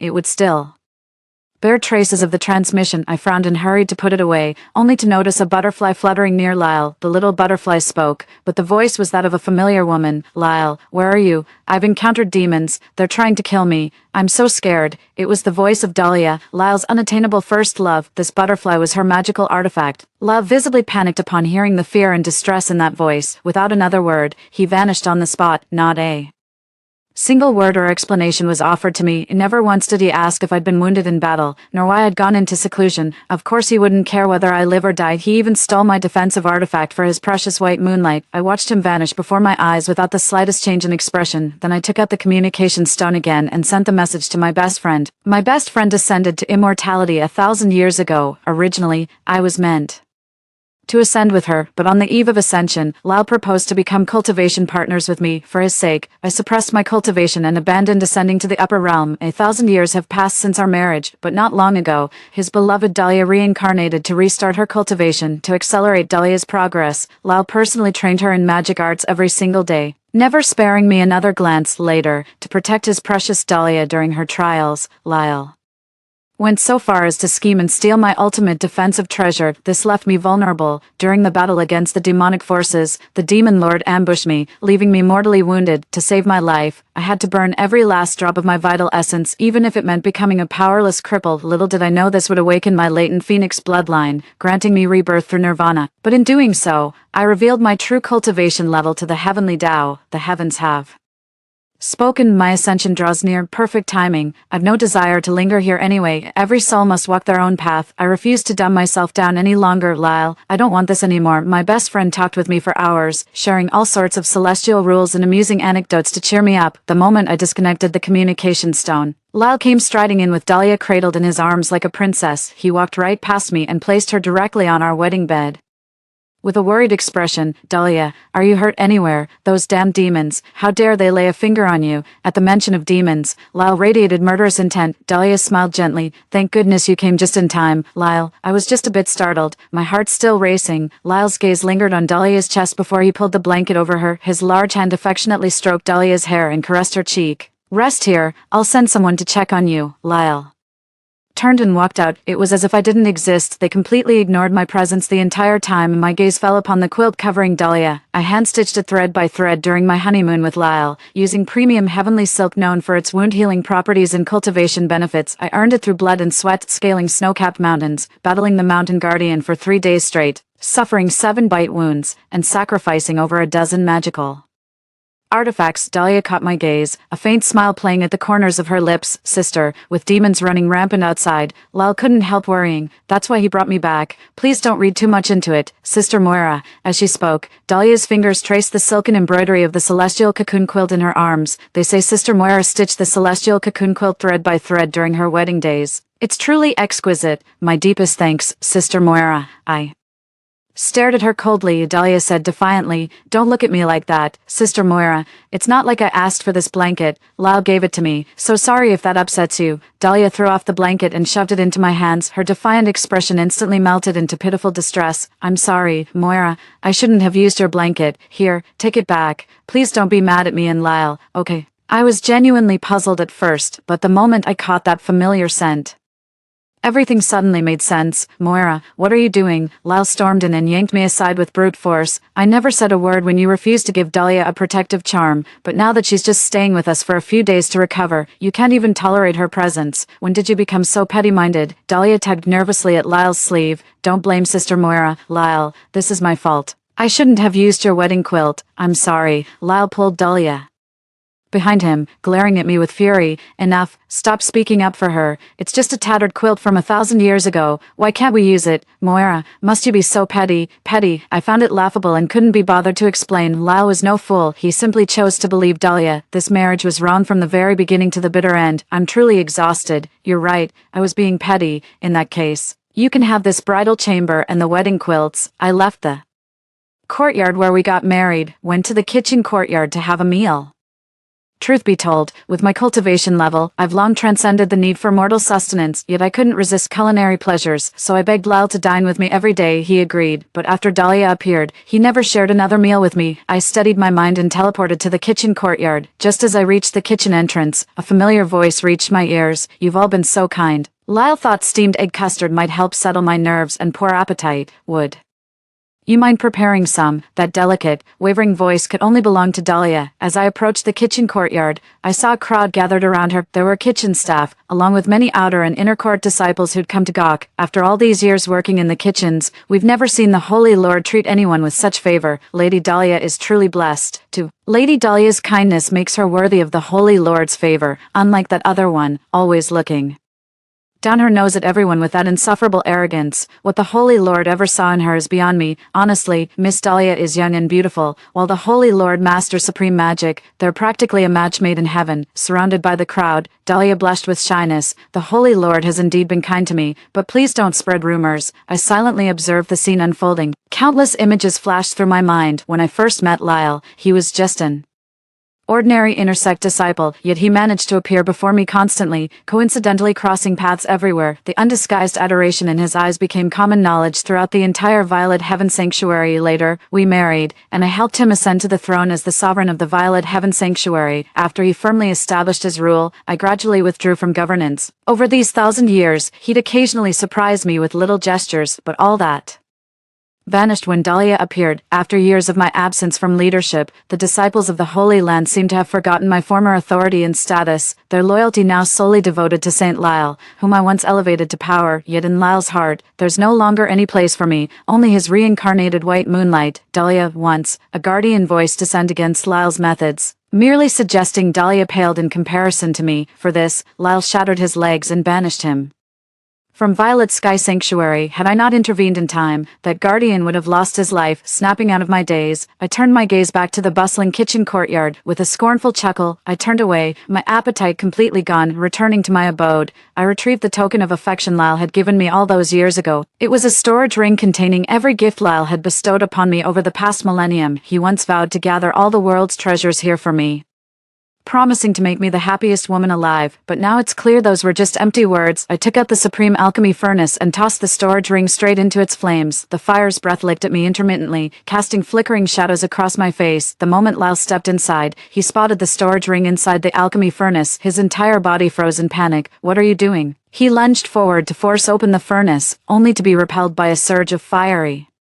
backlash that sent him coughing up blood. Yet Lyle refused to give up. Channeling his magic through swirling hands, he forced the alchemy furnace open. All that remained inside was the storage ring. Reduced to ashes, he stood frozen for several seconds before screaming at me like a madman. "What nonsense is this now? That spatial ring is our love token. It contains every gift I've ever given you." Lyle seized my arm, furious. "What the hell's gotten into you? Must you throw tantrums every damn day? Is this some kind of game to you?" Dahlia just regained her form. Her cultivation foundation is still fragile. "What's wrong with me supporting her? Must you take it out on these things? Frankly, you're being insufferable." His grip tightened. "It shouldn't have affected me. Then why does it hurt so much?" I steadied myself, shook off Lyle with icy detachment. "Just returned from the battlefield. Must have been disoriented when I tossed in the storage ring. As you know, a furnace in operation can't be open midway." Lyle frowned slightly as I mentioned the battlefield, his anger subsiding as if recalling something. "My apologies, that was impulsive of me. Were you injured last time? I'll have medicine prepared for you." A rare look of concern flashed in Lyle's eyes. I averted my gaze, refusing to meet his eyes. The Lyle before me now was the sacred lord of Violet Abyss, Dahlia's white moonlight guardian. Everything except the Lyle who belonged to me. "I'm fine." My aloof demeanor seemed to unsettle Lyle. He grabbed my hand with a guilty expression. "I'm sorry, Moira. I've been neglecting you lately. Didn't even ask about your battlefield missions. Don't worry about these burned items. I'll get you identical replacements soon." "All right." I withdrew my hand without changing expression. How laughable. Stealing my defensive artifacts for another woman, completely disregarding my survival. And now putting on this lovesick act. I won't lie to myself. Even if you replace those things, they'll never be exactly the same. No need. I haven't eaten yet. If you're truly sorry, why not join me for a meal? I've thought it through. What right do Dahlia and Lyle have to ruin my appetite? I'm going to eat anyway. Lyle breathed a sigh of relief and agreed immediately, as if surprised my demand was so simple. Watching his visibly relaxed expression, I couldn't help but chuckle quietly. But when I returned to the kitchen, I found not just Lyle but also Dahlia sitting at the table. "Moira, perfect timing. Dahlia hasn't eaten either. Let's all have dinner together." I nodded silently, unwilling to argue any further. Just one last meal together. That's all. No sooner had I sat down than Dahlia eagerly piled food into my bowl. "Sister Moira, I must apologize for our little disagreement earlier. Please don't be angry. This dish is made from century-old lingji mushrooms through 81 meticulous steps. It's extremely nourishing. Do try some, dear sister." As she spoke, Dahlia leaned in from Lyle's blind spot and flashed me a provocative smirk. "Sister Moira, this ancient lingji is so old and green, just like you, dear sister. You really should have extra portions." Dahlia deliberately lowered her voice. I glared coldly at Dahlia and overturned the emerald lingji mushroom on the table. "The 10,000-year emerald lingji is indeed rare. You should eat more yourself, Miss Dahlia,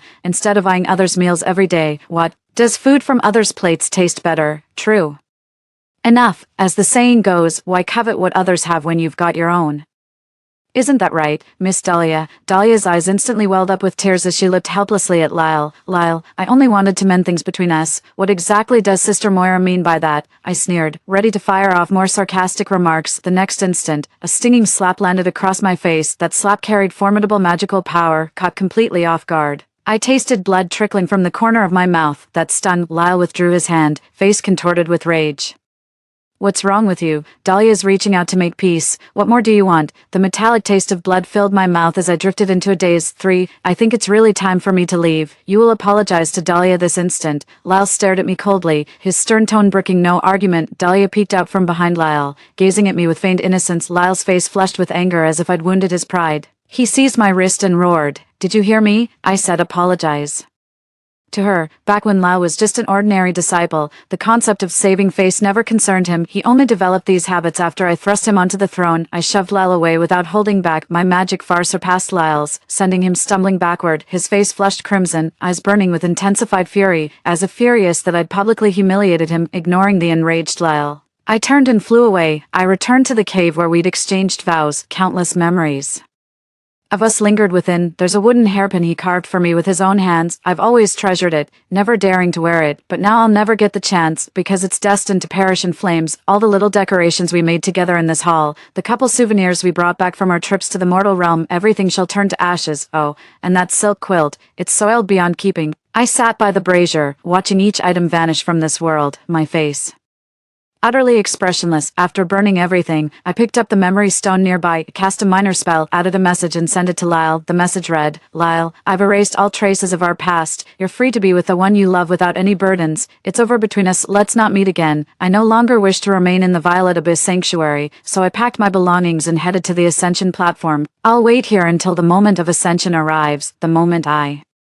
reached the Ascension platform. Lyle started bombarding me with messages. Moira, what's the meaning of this? How dare you burn all those things? Do you have any idea what they meant to us? What's with this attitude? All because of Dahlia. How dare you give me attitude over Dahlia? You're the one who bullied her, and now you're throwing a tantrum. Listen here, Moira, you get your ass back here right now and apologize to Dahlia, and I'll let this slide. Otherwise, don't even think about coming home." This toxic tone, I've heard it countless times before. I can no longer recall how that young man's tender voice sounded when we first fell in love. For him, I once renounced ascension to immortality. I was determined to marry him. Our legendary devotion became the talk of the realm, earning universal admiration. 1,000 years of marriage found me withdrawn from worldly affairs, fading from public view, only occasionally visiting battlefields under concealed identity. Beyond that, I devoted myself wholeheartedly to staying by his side. Perhaps it gave him the wrong impression, as if I had nowhere else to go but remain with him, but he forgot. I was once someone who could touch the threshold of the divine realm. Even now, I still possess the power to ascend to the higher realm. The Ascension platform has stood deserted for 1,000 years. My sudden appearance has drawn countless eyes back to the long-forgotten Ascension platform, having vanished from mortal sight for millennia. None recognized me despite my day-long presence. Lyle didn't bother me either, probably intending to teach me a lesson by giving me the cold shoulder for a few days. After all, that's exactly what he did last time we quarreled over Dahlia. This tactic is second nature to him. By the Ascension platform, the growing crowd brought increasingly louder murmurs. Who is this young maiden? She doesn't look old. Yet she's ascending the celestial platform. I know for a fact no one's set foot there in a 1,000 years. No idea. She seems familiar, but I can't place her. Never heard of any sect nurturing such a prodigy. She couldn't have just appeared out of thin air, could she? As the crowd buzzed with speculation, an elder among them recognized me. Wait, isn't that Elder Moira from the Violet Heaven Sanctuary, the elder who vanished a millennium ago? They say she was the greatest Mahayana cultivator of her era. To think she'd attain ascension in just 1,000 years, truly worthy of her title as the supreme prodigy, Elder Moira of the Violet Heaven sect. How come I've never heard of her? You're just too young. A millennium ago, wherever she appeared, all prodigies would pale in comparison. There were even rumors she possessed the power to ascend to the higher realms back then, but chose to remain in this world for the sake of the Violet Heaven sect's sovereign. As my true identity was recognized, news of my Ascension platform appearance spread like wildfire through the cultivation world. The glory from a millennium ago resurfaced, giving the rumor mill an explosive boost. Consequently, the news swiftly reached the Violet Heaven Sanctuary. Dahlia, currently at the Violet Heaven Sanctuary, promptly received the message and contacted me via communication stone. So Sister Moira's ascending now. How convenient. She couldn't have picked a more suspicious timing. Is this some ploy to lure Lyle over? Sister Moira's little scheme has backfired spectacularly. Lyle went into seclusion to focus solely on refining elixirs for me. No matter how much you stir up trouble, he won't even notice, and I'll make sure he never finds out. Dahlia's voice dripped with mockery. But dear Sister Moira, have you considered what you'll do if Lyle doesn't come to the Ascension platform for you, now that your impending ascension has become common knowledge, without Lyle as your stepping stone? Are you actually being forced to ascend, with your level of cultivation? That's utterly laughable. Sister Moira, if you want to embarrass yourself, don't drag our Violet Sky Sanctuary into it. Lyle would be furious if that happened. Mocking laughter rang out without restraint. I cut off the communication with an impassive expression. So that's why Lyle never contacted me. He was in seclusion preparing alchemy for Dahlia. He really does love her, doesn't he? Though I cut off communication, Dahlia refused to give up. Another message came through. Oh, by the way, I forgot to tell you something, Moira. You didn't actually think Lyle liked you, Did you? Let me be blunt. Lyle already told me he only chose you because he thought I was dead. It was never about love. Moira, stop deluding yourself. There was never any love between you two. This time, Dahlia triumphantly cut off the communication. Turns out I was never his priority. It was all lies a millennium ago. And still lies now. I sat at the Ascension platform for 2 days. The crowd around gradually grew noisier. Why hasn't the Ascension happened yet? Could it really be as Violet?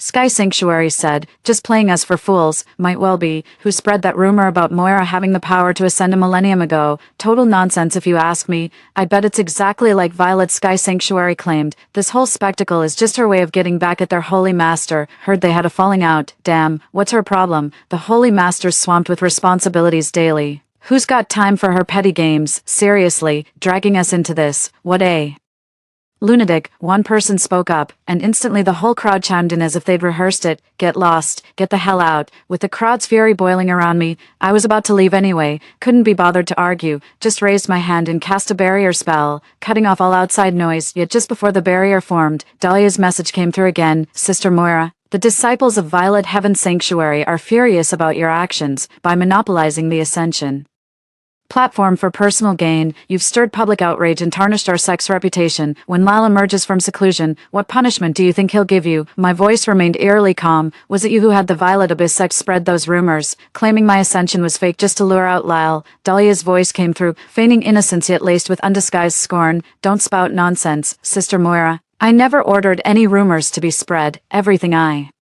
said was the truth. Lyle is the sect master. If even he hasn't ascended, what makes a mere elder like you worthy? Surely you don't actually believe you're that remarkable, Sister Moira. Does Dahlia actually believe Lyle ascended to the position of Holy Sovereign through his own merits, with his mediocre talent that can't even touch the threshold of the Great Ascension realm? He'd never have inherited the throne of the Violet Heaven Sanctuary in this lifetime, not without my intervention. Whether my ascension is fact or fiction, you'll learn the truth soon enough. I severed the communication link with icy finality, and nobody like Dahlia wouldn't even have the privilege of laying eyes on me if it weren't for Lyle. Naturally, I couldn't be bothered to exchange more than necessary words with her. What a complete waste of time behind the barrier. I spent another 2 days at the Ascension platform. The noise outside gradually faded. Most of the crowd had dispersed. They mocked me, calling me an attention seeker who'd never achieved celestial ascension. I couldn't be bothered to respond, for the moment is almost upon us. But before the ascension could arrive, I was visited by an unexpected guest, Lyle, to be precise. It was Lyle's doppelganger. His true form remains in seclusion, concocting elixirs for his beloved muse, Dahlia Lynn. With the number of people around the ascension platform drastically reduced, no one remaining even noticed Lyle as he entered, under the influence of my barrier.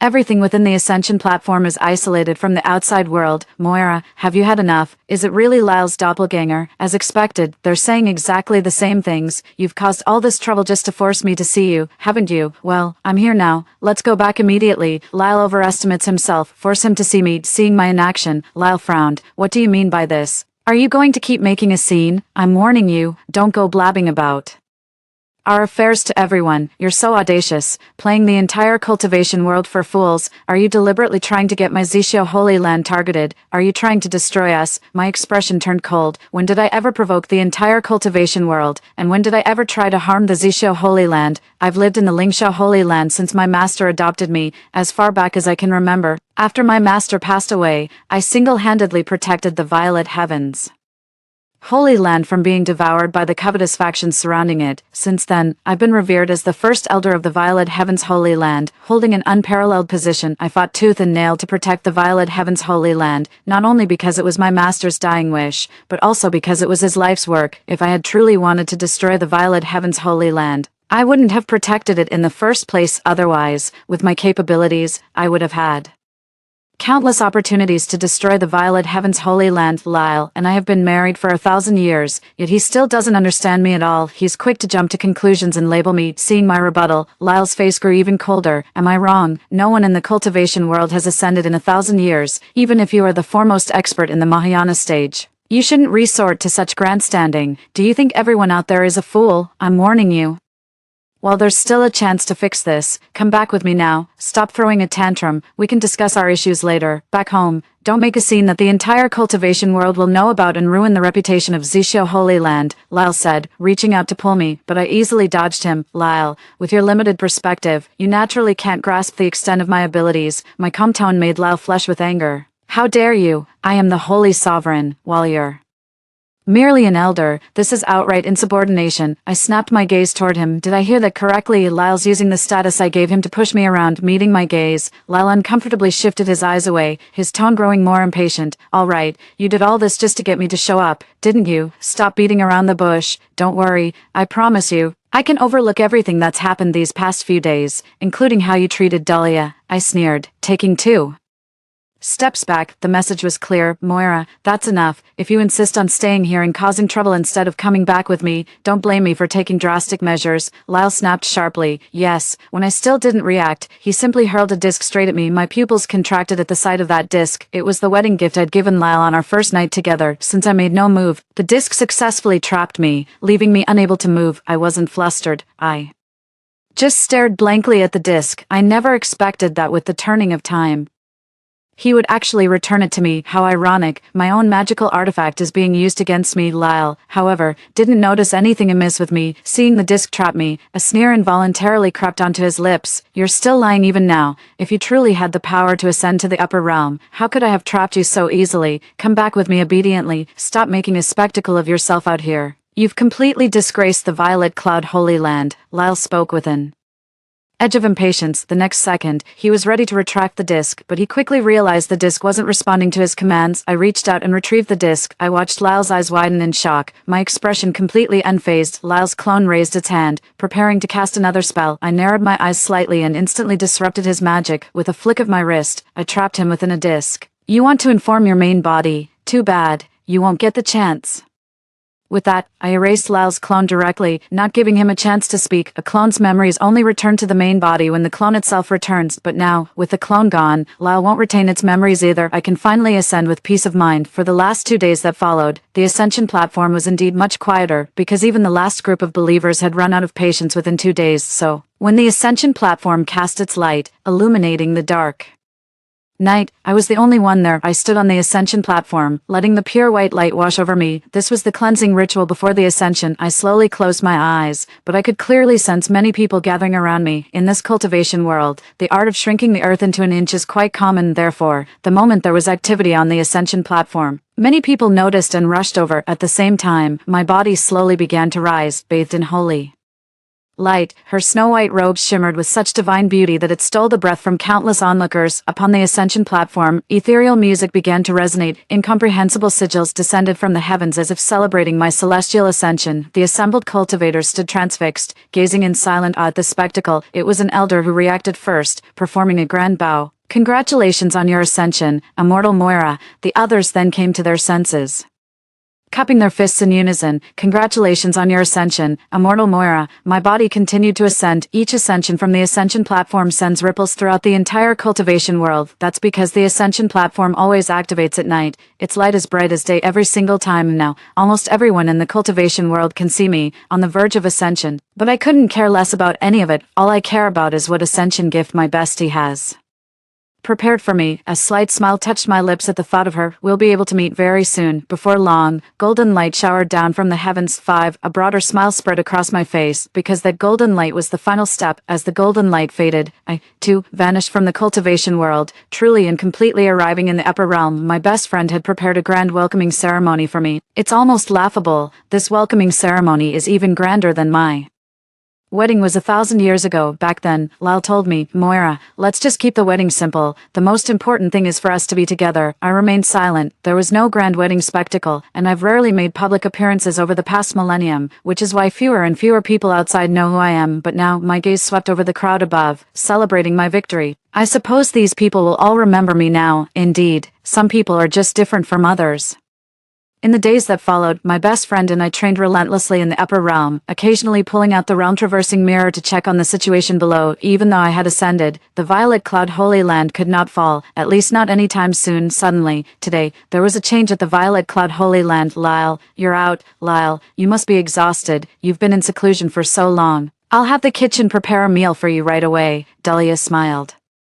Sweetly, Lyle looked quite pleased. Dahlia's the only one who cares about me, not like Moira. I'm out of seclusion, and she's nowhere to be found. Who knows where she's off gallivanting all day and night. Dahlia managed a stiff, forced smile, but Lyle, consumed by his rage, completely missed Dahlia's discomfort and continued his tirade. When she gets back, I'm going to make sure she understands who's in charge of this violet cloud sacred land. She has absolutely no discipline, day in and day out. Haven't I indulged her enough? All she ever does is throw tantrums at me. Dahlia, with a delicate expression, began. Lyle, don't blame Sister Moira, she just cares about you too much. Lyle scoffed, then very naturally put his arm around Dahlia's shoulders. Ignore her, she can go wherever she pleases. Have the kitchen staff bring our food here. The best friends watching through the realm mirror were dumbfounded. No, what's wrong with him? Moira, it's a good thing you ascended.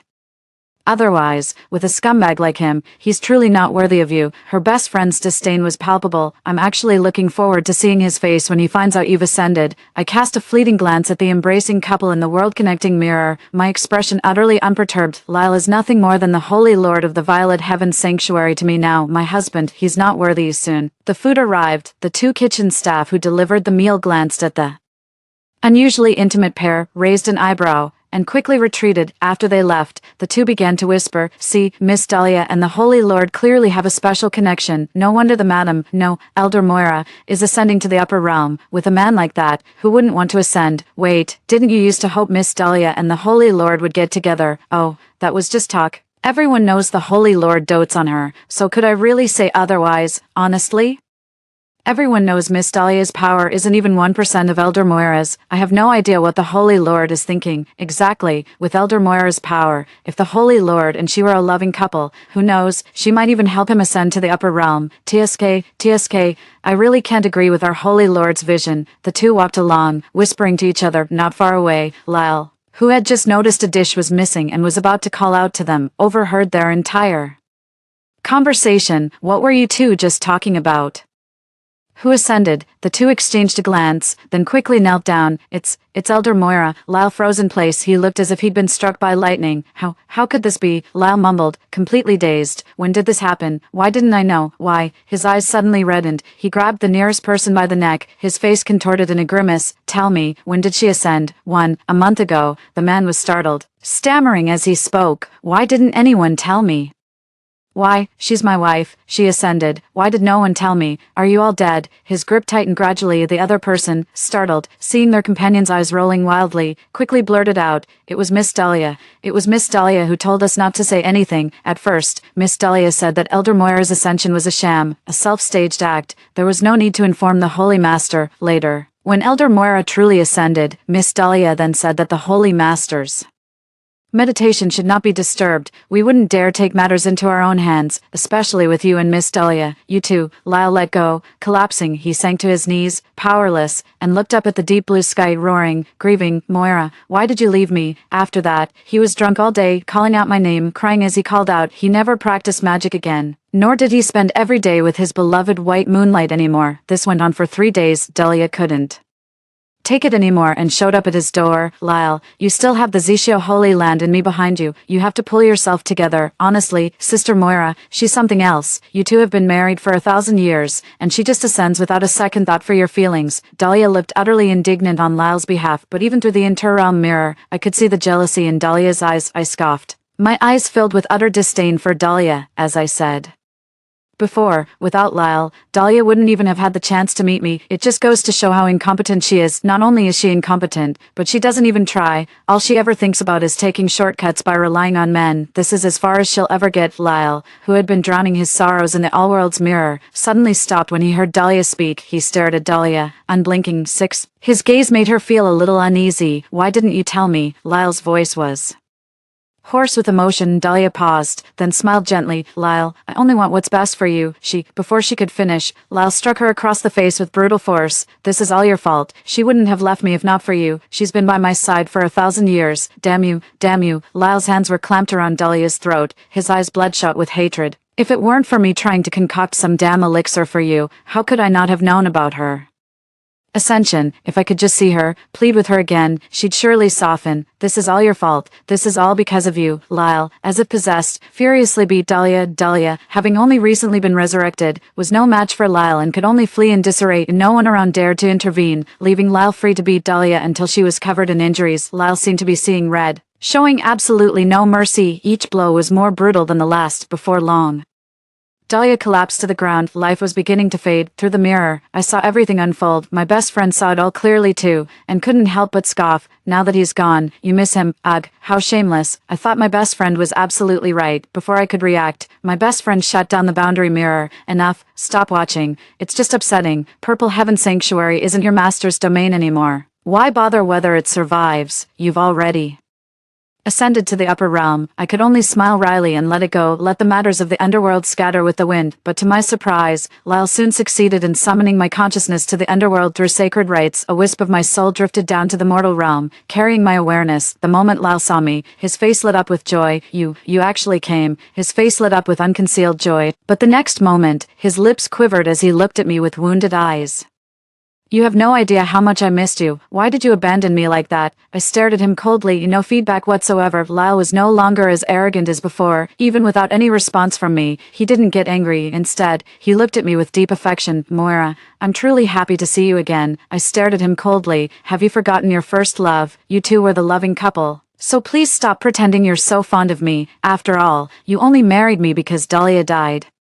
Didn't you? A flicker of ruthlessness crossed Lyle's eyes at her words. Did that bitch Dahlia tell you? In an instant, Lyle's eyes welled up, a look of helplessness on his face. Moira, whatever my reasons were for marrying you back then, I truly love you now. And that day in the kitchen courtyard, there was a sound recording stone that captured your conversation. I heard it. Dahlia provoked you first. It was my fault. I wronged you. And I know that now. Please, can you forgive me? I chuckled softly. It's been so long. Whether I forgive or not doesn't really matter anymore. We're practically living in two different worlds now. I'm the one who erased that clone of yours. I don't want you interfering with my ascension. Is my stance still not clear enough? Lyle looked at me, his face scrunched up in a pitiful, aggrieved expression. It was just a clone, easily erased. But you can't just abandon me. I can train hard and strive to ascend to the upper realm. By then, no one will ever be able to separate us again. Lyle's voice grew more resolute with each word. I, however, couldn't help but burst out laughing. Did I hear that right? You said you're going to train hard and ascend to the upper realm. Lyle, has years of being the Holy Lord gone to your head? Have you forgotten that with your talent, you can't even touch the edge of the Mahayana stage, and you still dream of ascending to the upper realm? Lyle's face instantly went pale. His lips began to tremble slightly. The person seemed utterly devastated. A look of utter defeat was etched on their face. I lost all interest in continuing our conversation, turned, and returned to the upper realm. After that, I never again concerned myself with matters of the lower realm. As my power and status in the upper realm grew, I became unrivaled for a time. Everything that happened in the lower realm, and the people I met there, gradually began to fade from memory. Years later, the name Lyle reappeared in my world.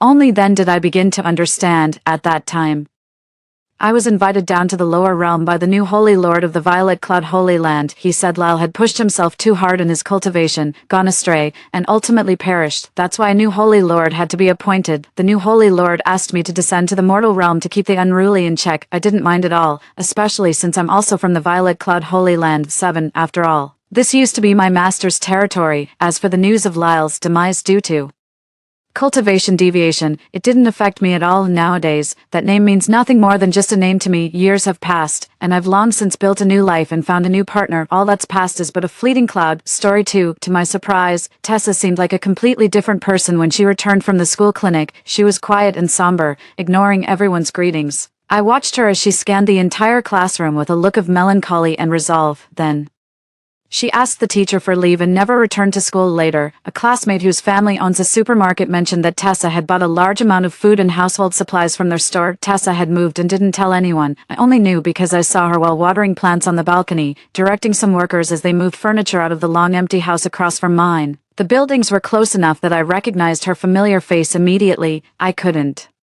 understand why she was gesturing so intensely about the size and arrangement of things. The first half of the senior year was almost over, and the school had announced a winter break in 3 days. I couldn't fathom why Tessa would bother with renovations at such a time, so I returned to my room to continue working on my papers. We weren't close. In 3 years of high school, we'd probably spoken less than 10 sentences to each other. She was usually quiet and aloof, hard to approach. I was Just an average student, neither excelling nor failing, and we didn't really run in the same circles. Ding, I received an unread Instagram message. I checked my phone. It was from the class group chat. 2 messages caught my eye. Teacher Valerie, at Tessa. Answer my call immediately. Teacher Valerie, at everyone. Does anyone have contact with Tessa? She's missing. Has anyone seen her recently? Missing. I walked to the balcony to observe the situation across the building. It seemed she was completely oblivious to the chaos about her in the group chat. Tessa was working with the laborers, stacking bricks as if intending to seal up the windows. I wasn't sure if I should interfere, but sealing windows could suggest something shady like growing marijuana or storing ashes. I decided it was worth figuring out whether she was breaking the law or just up to something creepy, so I sent Tessa a friend request, Morse code. Translating to need SOS, Tessa glanced at her phone and ignored me. I sent another friend request, Hyanjiang International, Building 3, Apartment 1801. I accurately reported her address. The friend request was accepted. How did you know? Looking out the window, Tessa and I looked at each other from across the space. She then messaged me, don't meddle in what doesn't concern you. Keep my secret, and I'll save your life. Stock up on supplies. And don't go outside under any circumstances in a week. Tessa ignored my further questions and continued with the window bricking. When I woke up the next day, Tessa's apartment across was sealed tight, except for a watermelon-sized gap left directly opposite my balcony. It seemed Tessa's actions were no joke. I continued going to school as usual, keeping Tessa's whereabouts a secret. After school, recalling Tessa's advice, I went to the largest supermarket nearby, under the guise of stocking up for New Year's. I purchased essentials like rice, noodles, oil, tea, bottled water, tissues, and toiletries. I also picked up some common medications from a drugstore near my complex. My savings weren't substantial. My parents had passed away early, and my uncle only sent me a monthly allowance of 1,000 yuan. Fortunately, the 150 square meter flat left by my parents was mine, and it had enough space to set aside a bedroom as a storage room if needed. I watched as my bank balance dwindled from 60.98 yuan to 120 yuan with each purchase. That should be enough, I hoped, although I wasn't sure what to expect.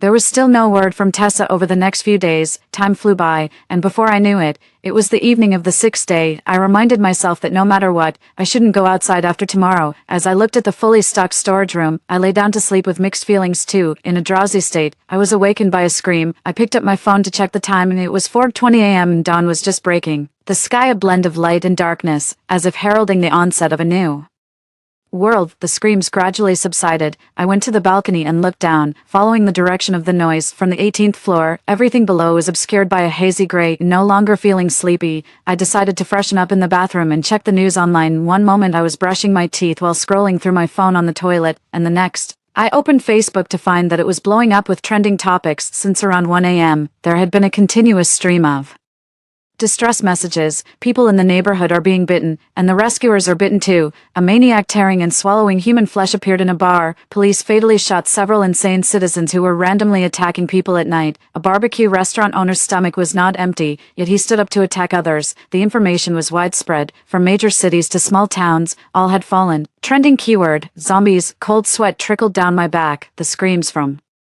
the video playing on my phone mixed with the beating of my heart echoed in the cramped bathroom, assaulting my ears and pushing my psychological limits. What to do? What should I do? After hastily finishing up in the bathroom, I double-checked the doors and windows to make sure they were securely locked and even ran to the spare bedroom to check the supplies I had prepared a few days ago. These were clearly not enough. I regretted not taking Tessa's advice more seriously. I should have found a way to borrow some money to stock up more supplies. Thinking of Tessa, she must have known something about this. In a panic, I tried to send her a voice message, but the more hurried I became, the more mistakes I made. My hands trembled uncontrollably, and I accidentally dropped my phone. The screen cracked, but fortunately, the phone was not damaged. Doo-doo-doo-doo. Tessa didn't answer, nor did she decline. She might still be sleeping. Sound turned off. I sat down by the door, leaning against the wall with my phone in hand. My mind went blank. A text message popped up on my phone.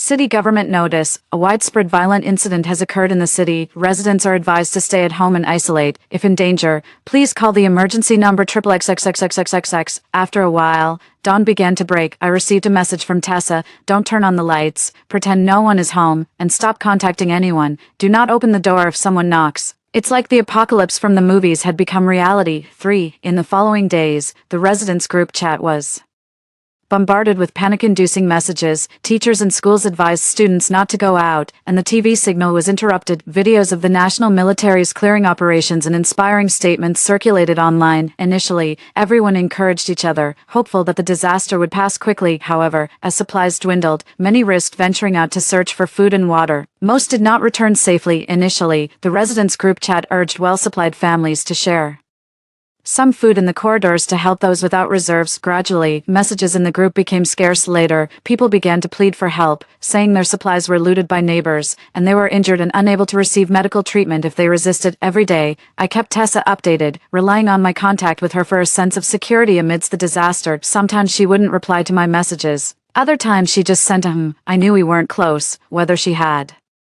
initially reached out of pity or as a term of exchange. Even if she didn't want to be involved with me, she was the only person I could trust now. As the zombie outbreak had been ongoing for over half a month, I had been economizing, eating only one meal a day. Fortunately, the water supply hadn't been cut off, and the electrical and network systems were still functioning. I looked at the 4 5-liter jugs of purified water in the corner of the spare room. If the water supply were cut off one day, these would be my last lifeline. Thinking this, I hurriedly filled every available container with tap water, including plugging the bathtub and filling it up. Knock, knock, knock. Someone was at the door. I tensed up and dared not make a sound. Tiptoeing to the door, I peered through the peephole and saw 2 burly middle-aged men with thick beards outside. This reminded me of recent messages in the residents' group chat about looting. I prayed fervently for them to leave quickly. Please, just assume no one's home and go away. The 2 outside knocked for a long time, and, receiving no response, they attempted to break in. Click, clang, bang. I had never heard my heartbeat and my swallowing so clearly before. Cold sweat trickled down my forehead to my eyelashes, my lips trembled, my chest heaved, and my breathing hastened. I felt dizzy amidst the ringing in my ears. I was barely able to stand, swaying, and realized that if I fainted now, those outside would definitely know someone was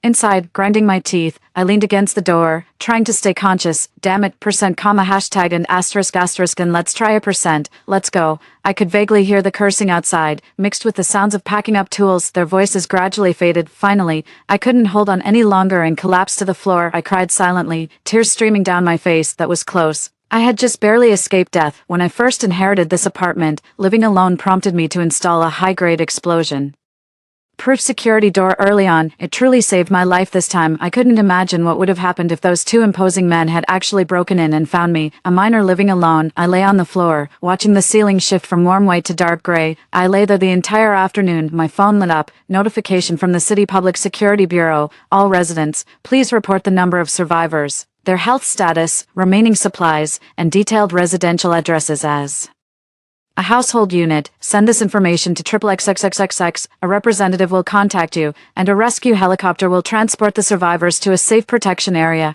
I no longer had to live in fear. The government was finally coming to rescue me. I picked up my phone and began to draft the message. Then, an Instagram notification popped up, making me halt. Do not reply. Do not believe. Tessa's message plunged me into a dilemma. On one side was Tessa, who had saved me earlier. On the other, a safe haven. Having just faced a life-threatening situation, I was desperate to survive. I just had 2 men trying to break into my house. They almost got in. It's too dangerous here. I want to go somewhere safe, somewhere with protection. Besides, I don't have much supplies left. I can't last much longer. I can't give up this chance at survival. 2 minutes later, Tessa replied, after a brief internal struggle. I abandoned the idea of heading to the safety zone. Trust me, staying is the only way to survive. I wouldn't lie to you. For true to form, the government acted quickly. Within a couple of days, countless helicopters came and went, landing on the rooftop of my apartment complex to pick up people. The quiet residents group chat became lively again, everyone's tone light and hopeful for a new life. I watched the helicopters circling the sky,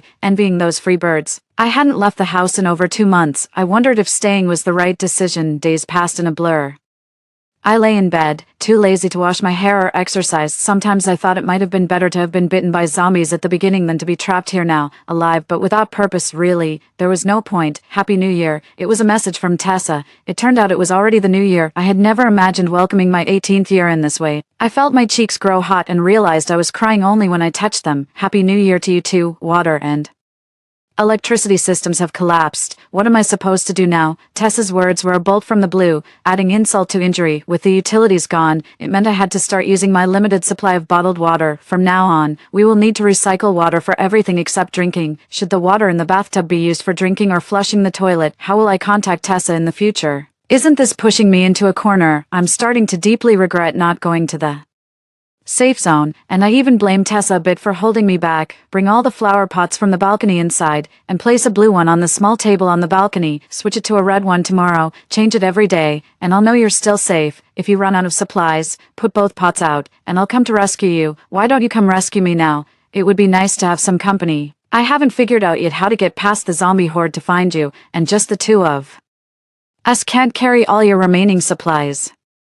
Use up your own supplies first and try to conserve as much as possible. Hang in there until I figure out a way to get you. Okay, it's just like Tessa to think of this method. I thought the small hole she left when sealing the windows was just for ventilation. Now I think she must have planned everything out from the beginning. That small hole is perfectly positioned to see my balcony, and the brightly colored flower pots make them distinguishable from a distance. Fortunately, it's just the cold, dry winter of the south, with no snow otherwise. If the snow covered the flower pots, it would be hard to tell them apart. 5. No, I only dare to drink 1 glass of water a day. It's barely enough to stay alive, but I feel terribly shriveled up. After all, the food I have consists of dry biscuits and instant noodles, which contain no moisture. I can't help it. I'm really running low on water. If I could do it over, I would fill the other bedroom with water. I'd drink to my heart's content every day.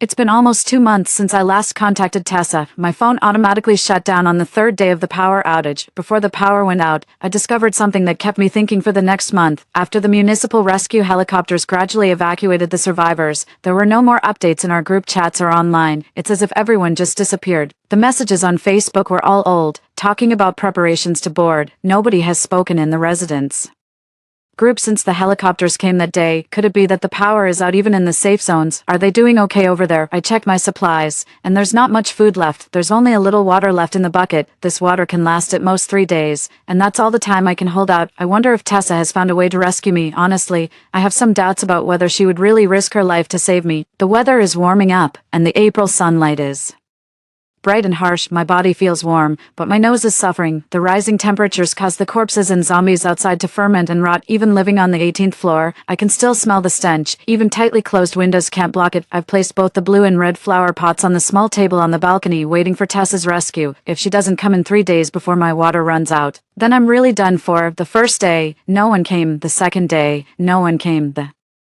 third day, no one came. I've run out of water. The fourth day, no one came. On the fifth day, there was a knocking sound. I dragged my weary body, weakly running to the door. Through the peephole, I saw a figure covered in a protective suit and mud. Beneath the dirty mask, I could vaguely see Tessa's fair cheeks and bright eyes. My savior. I eagerly unlocked the door, opened it, and threw myself at Tessa, wanting to embrace her. Tessa jumped back, avoiding my hug. It was then I smelled a foul odor coming from her protective suit. Tessa scolded me to calm down, then threw a package at my feet. Put this on, and follow me. 6. The sky is a grayish-white. A light drizzle seems to want to wash away all traces of the apocalypse, yet it only makes the streets seem more desolate. Tessa brought me a raincoat smeared with zombie rot. According to her, the smell would help mask my presence as we move through the zombie-infested areas. In recent days, I've thought of countless ways to pick me up, and in the end, we had to disguise our human scent with a mixture of clothes and rotting meat. She succeeded. The zombies in the neighborhood didn't notice us. Tessa and I carefully mimicked the movements of the zombies, pacing toward the entrance of her apartment building. She lives on the 18th floor with me. Coming down from my place was relatively easy, but climbing back up to the 18th floor was a significant challenge. I hadn't had water for 2 days because we had none, and I didn't dare eat any food either.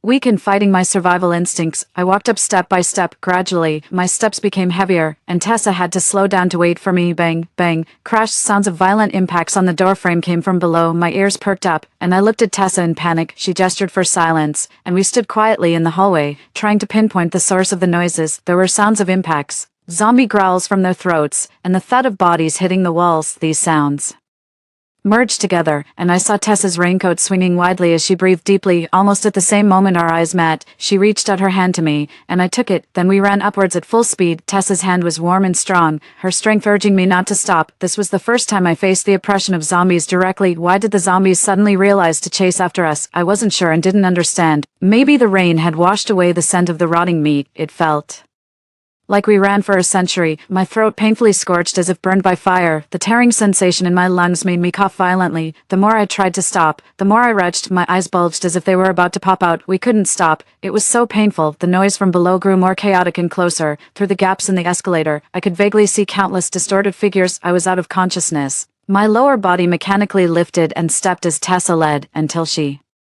paused on a step, and I still instinctively moved left, ready to continue climbing. She yanked me over and pulled me out of the stairwell, then she locked the door behind us. At that moment, my brain finally reacted a little, realizing we had reached the 18th floor. Tessa quickly opened the door to 1801, pushed me inside, and then slammed the door shut. I fell to my knees and then collapsed onto the floor. A heaving sound came from my mouth, not quite laughing, not quite crying. Tessa, confused, helped me off with the filthy raincoat and then took a wet towel to wipe my face. She carefully packed the 2 raincoats, placed them in a plastic bag, and stored them in a metal toolbox isolated from the filth. The smell faded significantly. Tessa took off her shirt in front of me, then hesitated before saying, "You need to take off your clothes. It's dangerous." She was right. The decaying flesh of the zombies had gotten on some of my clothes, and even if it hadn't, it wasn't worth the risk. If the bacteria contacted a wound or got into our mouths or eyes, we might also turn. It's better to be cautious. Lying on the floor, I clumsily stripped off my clothes. Tessa knelt in front of me to help unbutton my shirt, worried I might hurt myself or dislodge something still on me. At first, I felt a bit embarrassed, but then I thought, given the circumstances, why be shy? I let her help as I caught my breath, with our clothes off. Tessa and I were as bare as 2 little chicks. In the bathroom, Tessa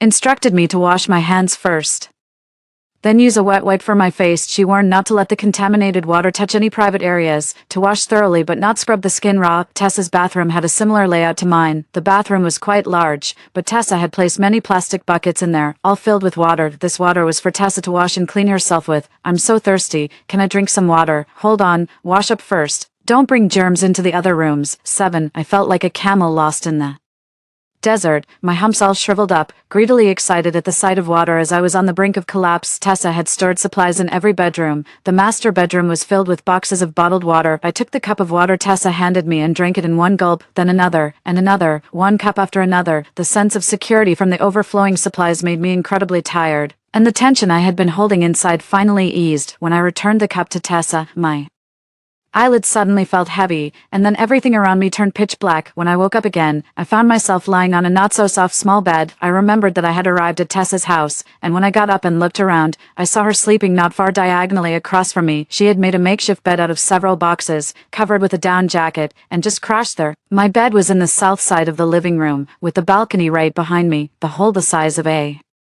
watermelon that was left when the balcony was sealed was now the only source of light in the room due to the moonlight, the dim light cast on the floor, reflecting Tessa's face, serene yet distant. Tessa. I wanted her to come over to the bed. Tessa probably hadn't considered anyone else moving in when she bought this single bed. The single bed was about 3 meters wide. Tessa and I are both quite slim. Squeezing together shouldn't be a problem. Maybe in the future, combining the boxes could even make a double bed. Tessa opened her sleepy eyes and said, "Awake." Then she walked back to her bedroom on her own. After a while, she came out with a cup of water and 3 egg yolk pies. "Have something to eat first. Why did you think of moving across from my house in the first place?" As I hastily ate the pastries, I chatted with Tessa. After a pause, Tessa sat on the edge of the bed and began to tell her story. "I've actually died once before. You know, this isn't my first encounter with zombies. I was reborn after I collapsed on the sports field. I didn't know this was your neighborhood, but my place was too small, on the 2nd floor, and not safe enough, so I rented this house. My parents divorced and remarried others. They don't care about me much or give me any money, so I took out a high-interest loan. The lenders saw that I was a student and were reluctant to lend to me. I mortgaged the house,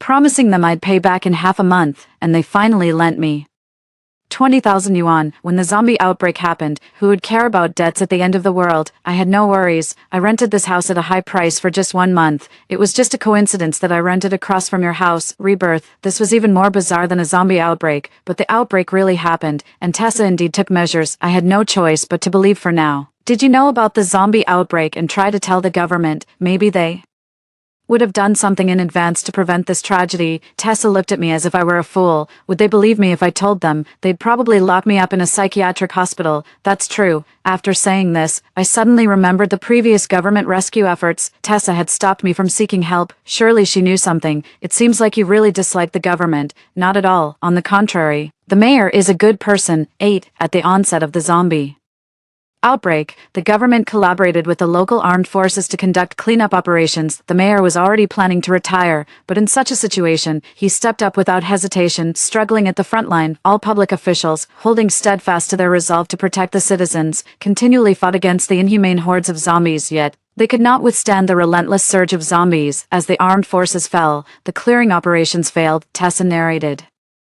these events to me in a calm, matter-of-fact manner, as if she hadn't experienced them firsthand. "The mayor, you mean the one who came to our school to speak when we were in sophomore year?" "Yes. Do you know what happened after that?" "What happened? Just like you initially thought. I chose to believe in rescue when despair hit me while hiding in my small house. It was only when I reached the rescue base that I realized everything was far from what I imagined," the leader giving speeches on. The platform wasn't the mayor I had seen before. Those armed men were terrorists. They had hijacked the government buildings and taken over the administrative command of the entire district. Those helicopters, supposedly for rescuing people, were actually plundering remaining resources and capturing people for labor. Men were forced to build walls and underground bunkers. Those who disobeyed were brutally beaten until they bled and broke bones. Women, they locked up women and children, subjected them to abuse and humiliation, and the elderly were buried alive. Tessa's voice trembled as she reached this point, pausing for a few minutes before continuing. "In the dungeon, I listened to the women's screams and the evil laughter of the tormentors, echoing like the death knell of hell. Every day, women were dragged out. They cried and begged for mercy, kneeling and kowtowing to those villains, their blood staining the ground. Yet they were still taken away. Almost none of the women taken out came back. They probably suffocated and were disposed of. One day, they took an interest in me. I knew pleading was useless, so I quietly followed them out. As we passed a man standing guard with a gun, I rushed towards him, and during the scuffle, the gun went off. When I woke up, I found myself in the playground." Having said all this, Tessa was in tears. Gradually, her sobs grew louder, her lips quivering before she burst into crying. Tessa screamed, clutching her hair as if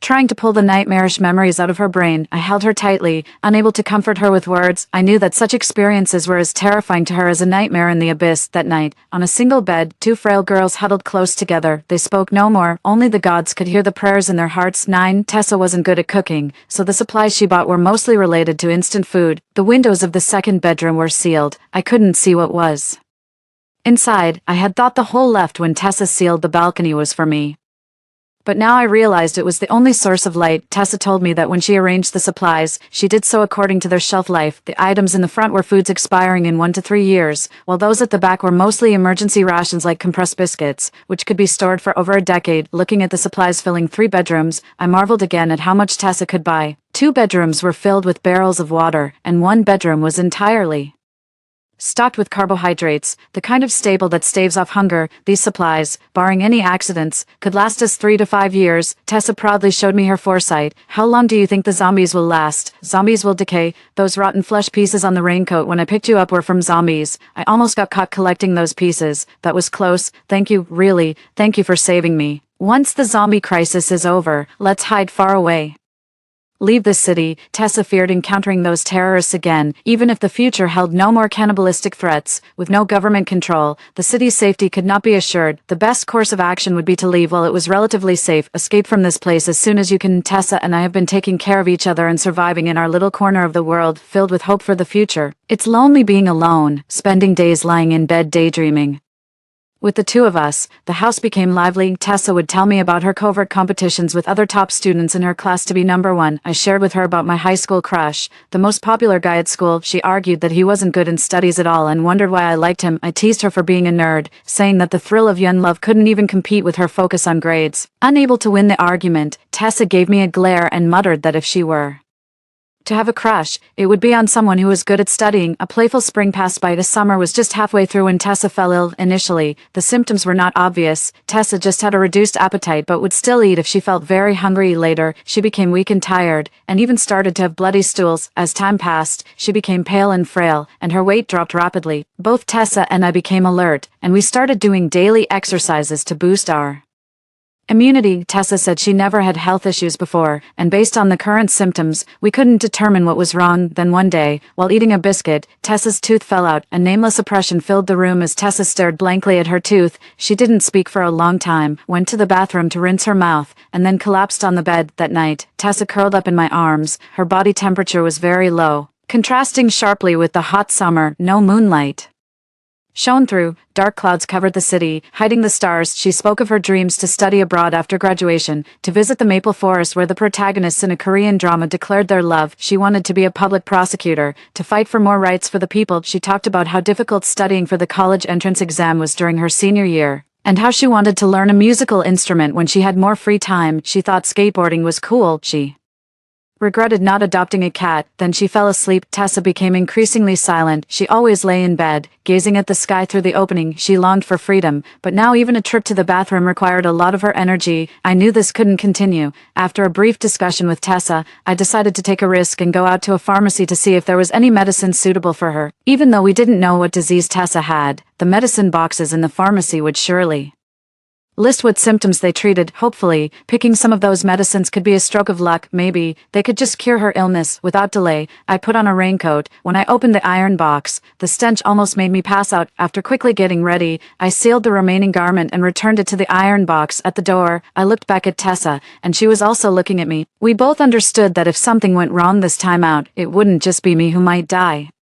Without anyone to take care of her, Tessa wouldn't last long in this resource-filled house either. She told me to be careful. I nodded heavily and opened the door. The journey was not as dangerous as I imagined. With fewer zombies and their movements slower than before, there were many zombies on the ground, probably fallen due to their decaying bodies, no longer able to move due to bacteria and microorganisms consuming them. I entered a damaged pharmacy. Most of the counters were overturned, and the scattered medicine boxes mixed with dirty blood made it difficult to read the labels. After barely making out the words, I found several boxes of medicine for anemia, appetite loss, and osteoporosis. Without a specific target, I grabbed anything that seemed relevant. It took me half a day to. I returned to Tessa's house carrying a whole bag of medicines. Tessa sighed with relief when she saw me safe and sound. We sat on the bed and carefully selected a few types of medicine after comparing them one by one. After watching Tessa swallow the capsules, I described the situation downstairs to her. The zombies were not as agile as before, which might be our chance to seek help. Rather than relying on medicines whose effectiveness was uncertain, it seemed wiser to actively look for medical assistance. After pondering for a while, Tessa looked at me and said, "I'll follow your lead." We put on raincoats, grabbed 2 buckets of water, some medicine, and a backpack full of compressed biscuits, and went downstairs. We found a bicycle downstairs, placed the water on the back seat, and slowly pushed it outside. Tessa, having taken the medicine, felt a bit more energetic. We didn't know which medicine had worked, but any positive effect was welcome. Our desire to survive made every step we took exceptionally firm. Some zombies heard us and glanced our way. A few even followed us. Tessa and I dared not breathe heavily and moved slowly. Perhaps it was the strong odor from the fermented raincoats, but the zombies dispersed after a few steps. Relieved, Tessa and I quickened our pace. Pushing the bike was not a long-term solution. We considered looking for a drivable car to speed up our journey, hoping to reach the nearest city and try our luck, which seemed better than exhausting ourselves on the road. Fortune favored us. Just outside the neighborhood, we found an SUV with its doors open, parked by the roadside. The car was empty, and the keys were still in the ignition. The owner must have been captured by zombies. I mourned for the owner silently, but was thankful to have found the vehicle. Tessa and I got into the SUV and closed the doors. Honestly, I didn't know how to drive. I was underage when the zombie outbreak happened and never had the chance to learn. All my knowledge about driving came from watching drivers while sitting in cars. That meant if we started the car but couldn't move it, the noise might attract a horde of zombies. Tessa wasn't in a condition to run if things went south. If we failed, we'd be sitting ducks. It was a make or break moment. I turned the key, and the car shuddered but made no sound. What was the problem? I was panicking. Out of my depth. You need to turn the key all the way and press down on the leftmost pedal first. You know how to drive. Why didn't you say so earlier? On the highway, I felt more and more confident. I might just be a natural-born racer, handling the car with ease as the scenery whizzed by. Driving felt wonderful. Can you shift to 4th gear? Tessa asked, glancing at the 40 miles per hour speedometer with resignation. Oh, right. Tessa mentioned she had some recollection of the rescue base's location from her past life, somewhere on the southern outskirts of the city. So this time, we headed to the city's north. After driving for over 4 hours, we finally reached the highway exit we aimed for. Each lane was blocked by barriers, and the ETC system wasn't working due to a power outage. Let's break through. All right. I floored the accelerator, and the barriers snapped as we passed. It felt like breaking through the gates of hell. Stepping onto the ladder of rebirth, I cheered and slapped the steering wheel, and Tessa also showed a long-missed smile. Suddenly, Tessa called out to me. I thought we had found rescue and looked around, but saw nothing. I turned to Tessa,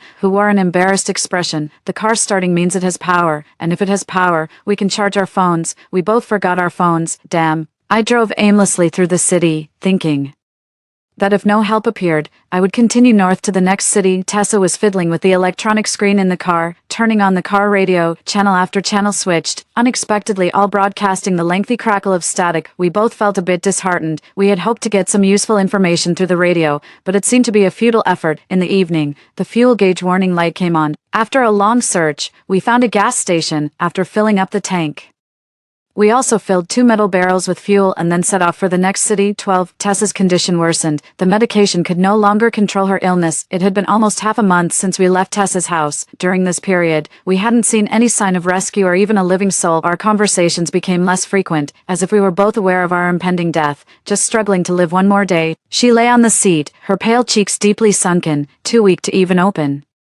her eyes. I parked the car in front of a supermarket and went in alone to look for supplies. Like other supermarkets, the shelves had been completely cleared of food. What was the point of living like this? Many times, I thought about just crashing into a wall. A quick end seemed better than watching Tessa suffer to the point where death seemed preferable, but I couldn't give up. Tessa hadn't given up, so I couldn't either. After collecting myself, I returned to the car and continued driving through the city highways. As we drove on, the leaves gradually turned yellow. The scenery along the road was beautiful, tragically beautiful. Tessa, look. Not long after driving, I noticed something odd in the woods to the left. I stopped the car and excitedly called out to Tessa, wanting her to see what I had spotted. Hidden among the roadside trees was a tall wall with a lighthouse above it, and it seemed like there were people there. Tessa, wake up! We're saved, even if these people were terrorists. I had to take the chance. If there really was danger, I would take Tessa and end it all. Tessa didn't respond. I panicked a little, shook her, and realized she was barely breathing. I stood there, stunned, my hands suspended in the air, not knowing what to do. I kept reassuring myself that Tessa was just sick. She wouldn't die. She was just sick. Life was at stake.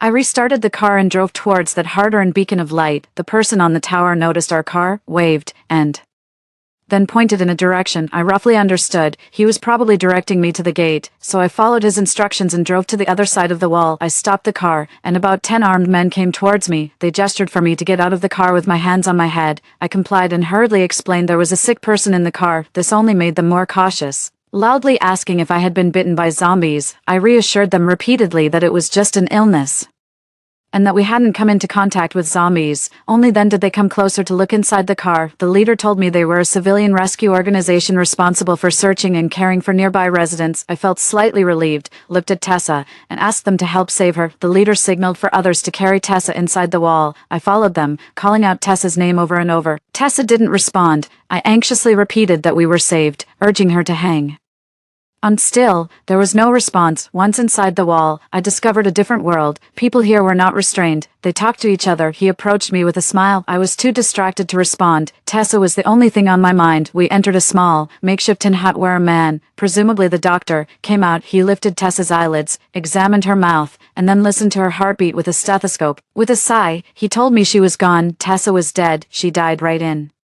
front of the doctor. It hit me like a ton of bricks, tears as big as beans falling from my eyes. I couldn't believe it. She was so strong, holding on to a script for Rebirth, yet she couldn't escape this disaster. I knelt on the ground, begging the doctor to save her, my cries turning hoarse as I screamed, refusing to get up despite others trying to pull me away. The gods could not hear my calls. All my beliefs had collapsed. 13. There was no funeral here. People die all the time. It's nothing unusual.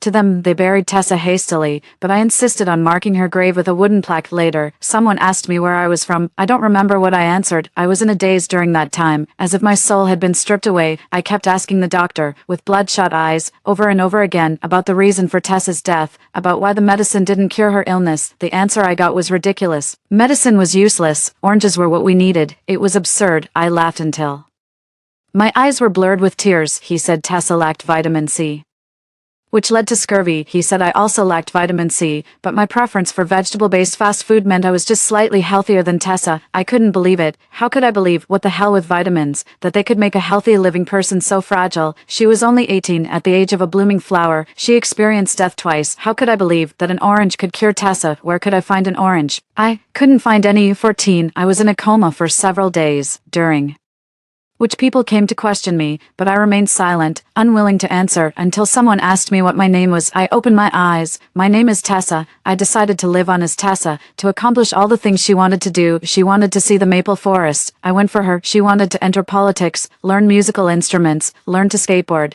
keep pets. I could do all that. The world had no more hope for me to live, but my life was saved by Tessa, and I couldn't take it lightly. I began to try to live again. 2 years later, the zombies were eradicated by local organizations and armed forces everywhere. People began to establish a new order of survival. The cities gradually regained their vitality. People from the base told me that the city base I used to belong to had been dissolved due to infighting among terrorists and combined attacks from other municipal governments. They asked me if I wanted to go back and live there. I thought about it, but decided against it, going back to that place filled with memories of Tessa. I was afraid I couldn't move on. I still remember the last thing Tessa said to me. She said, "Look at those clouds. Some look like mountains, some like fish. They seem so happy. I wonder if she could wake up again from the playground. I hope she can spin off one headache." After a ringing in my ears, I heard the sound of a breeze blowing through the curtains, blurry. I saw a white figure walking back and forth. Was I saved? She's really amazing. You're awake. Classmate, do you feel uncomfortable anywhere? Why don't you rest for one more class period? The person speaking to me was someone I recognized. The school doctor. Wait. The school doctor. Memories flooded my mind in an instant, intensifying my headache. I didn't respond, just trying to carefully sort out the current situation. After a brief silence, the bell for the end of class rang, confirming my suspicion that I had been reborn again. Teacher, under what circumstances would someone lose their teeth without any external injuries? That's a complex issue. It could be periodontal disease or bacterial infiltration. A lack of sufficient vitamin C could also cause this. You mean scurvy, right? We learned about that in biology class. With the balanced nutrition in today's food, you're generally getting some vitamin C, so it's unusual for that to happen. If your teeth are falling out, you really should get that checked. After speaking, the school doctor placed an ice pack wrapped in a towel on my head. You seem weaker than others. Maybe you should take some time off and get checked at a hospital. Thank you, teacher. Back in the classroom, I looked around. Where was she? When I spotted the girl looking at me with curiosity, my heart settled a bit. If everything could start over, this time I would ensure our safety. I don't know if you were rescued in the last life. With the dwindling food supplies and aimless search for medical help, I delayed you know.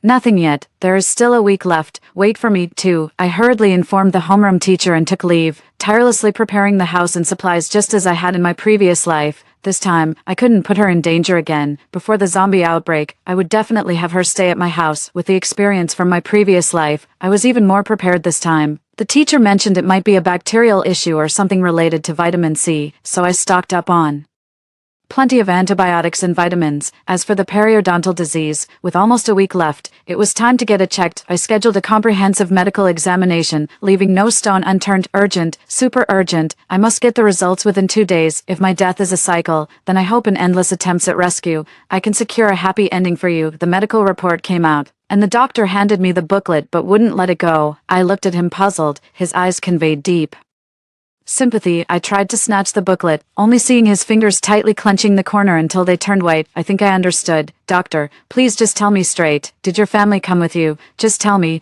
I don't even know how I left the hospital, but now I might understand what feeling powerless means. The flowers have wilted too quickly in the spring, alas. Helpless against the cold rain in the morning and the winds in the evening. Advanced stage liver cancer, already spreading throughout my body. The doctor said with aggressive treatment, I could still live for a long time if I gave up on treatment, at most a year and a half, with many more complications to come. What's the point? What's the point of it all? Infinite rebirths only to face inevitable death. If only it were scurvy. If only it were periodontal disease. So this is my cause of death. All attempts futile. Sitting on a bench by the roadside, I kept thinking if I could make all the preparations flawless.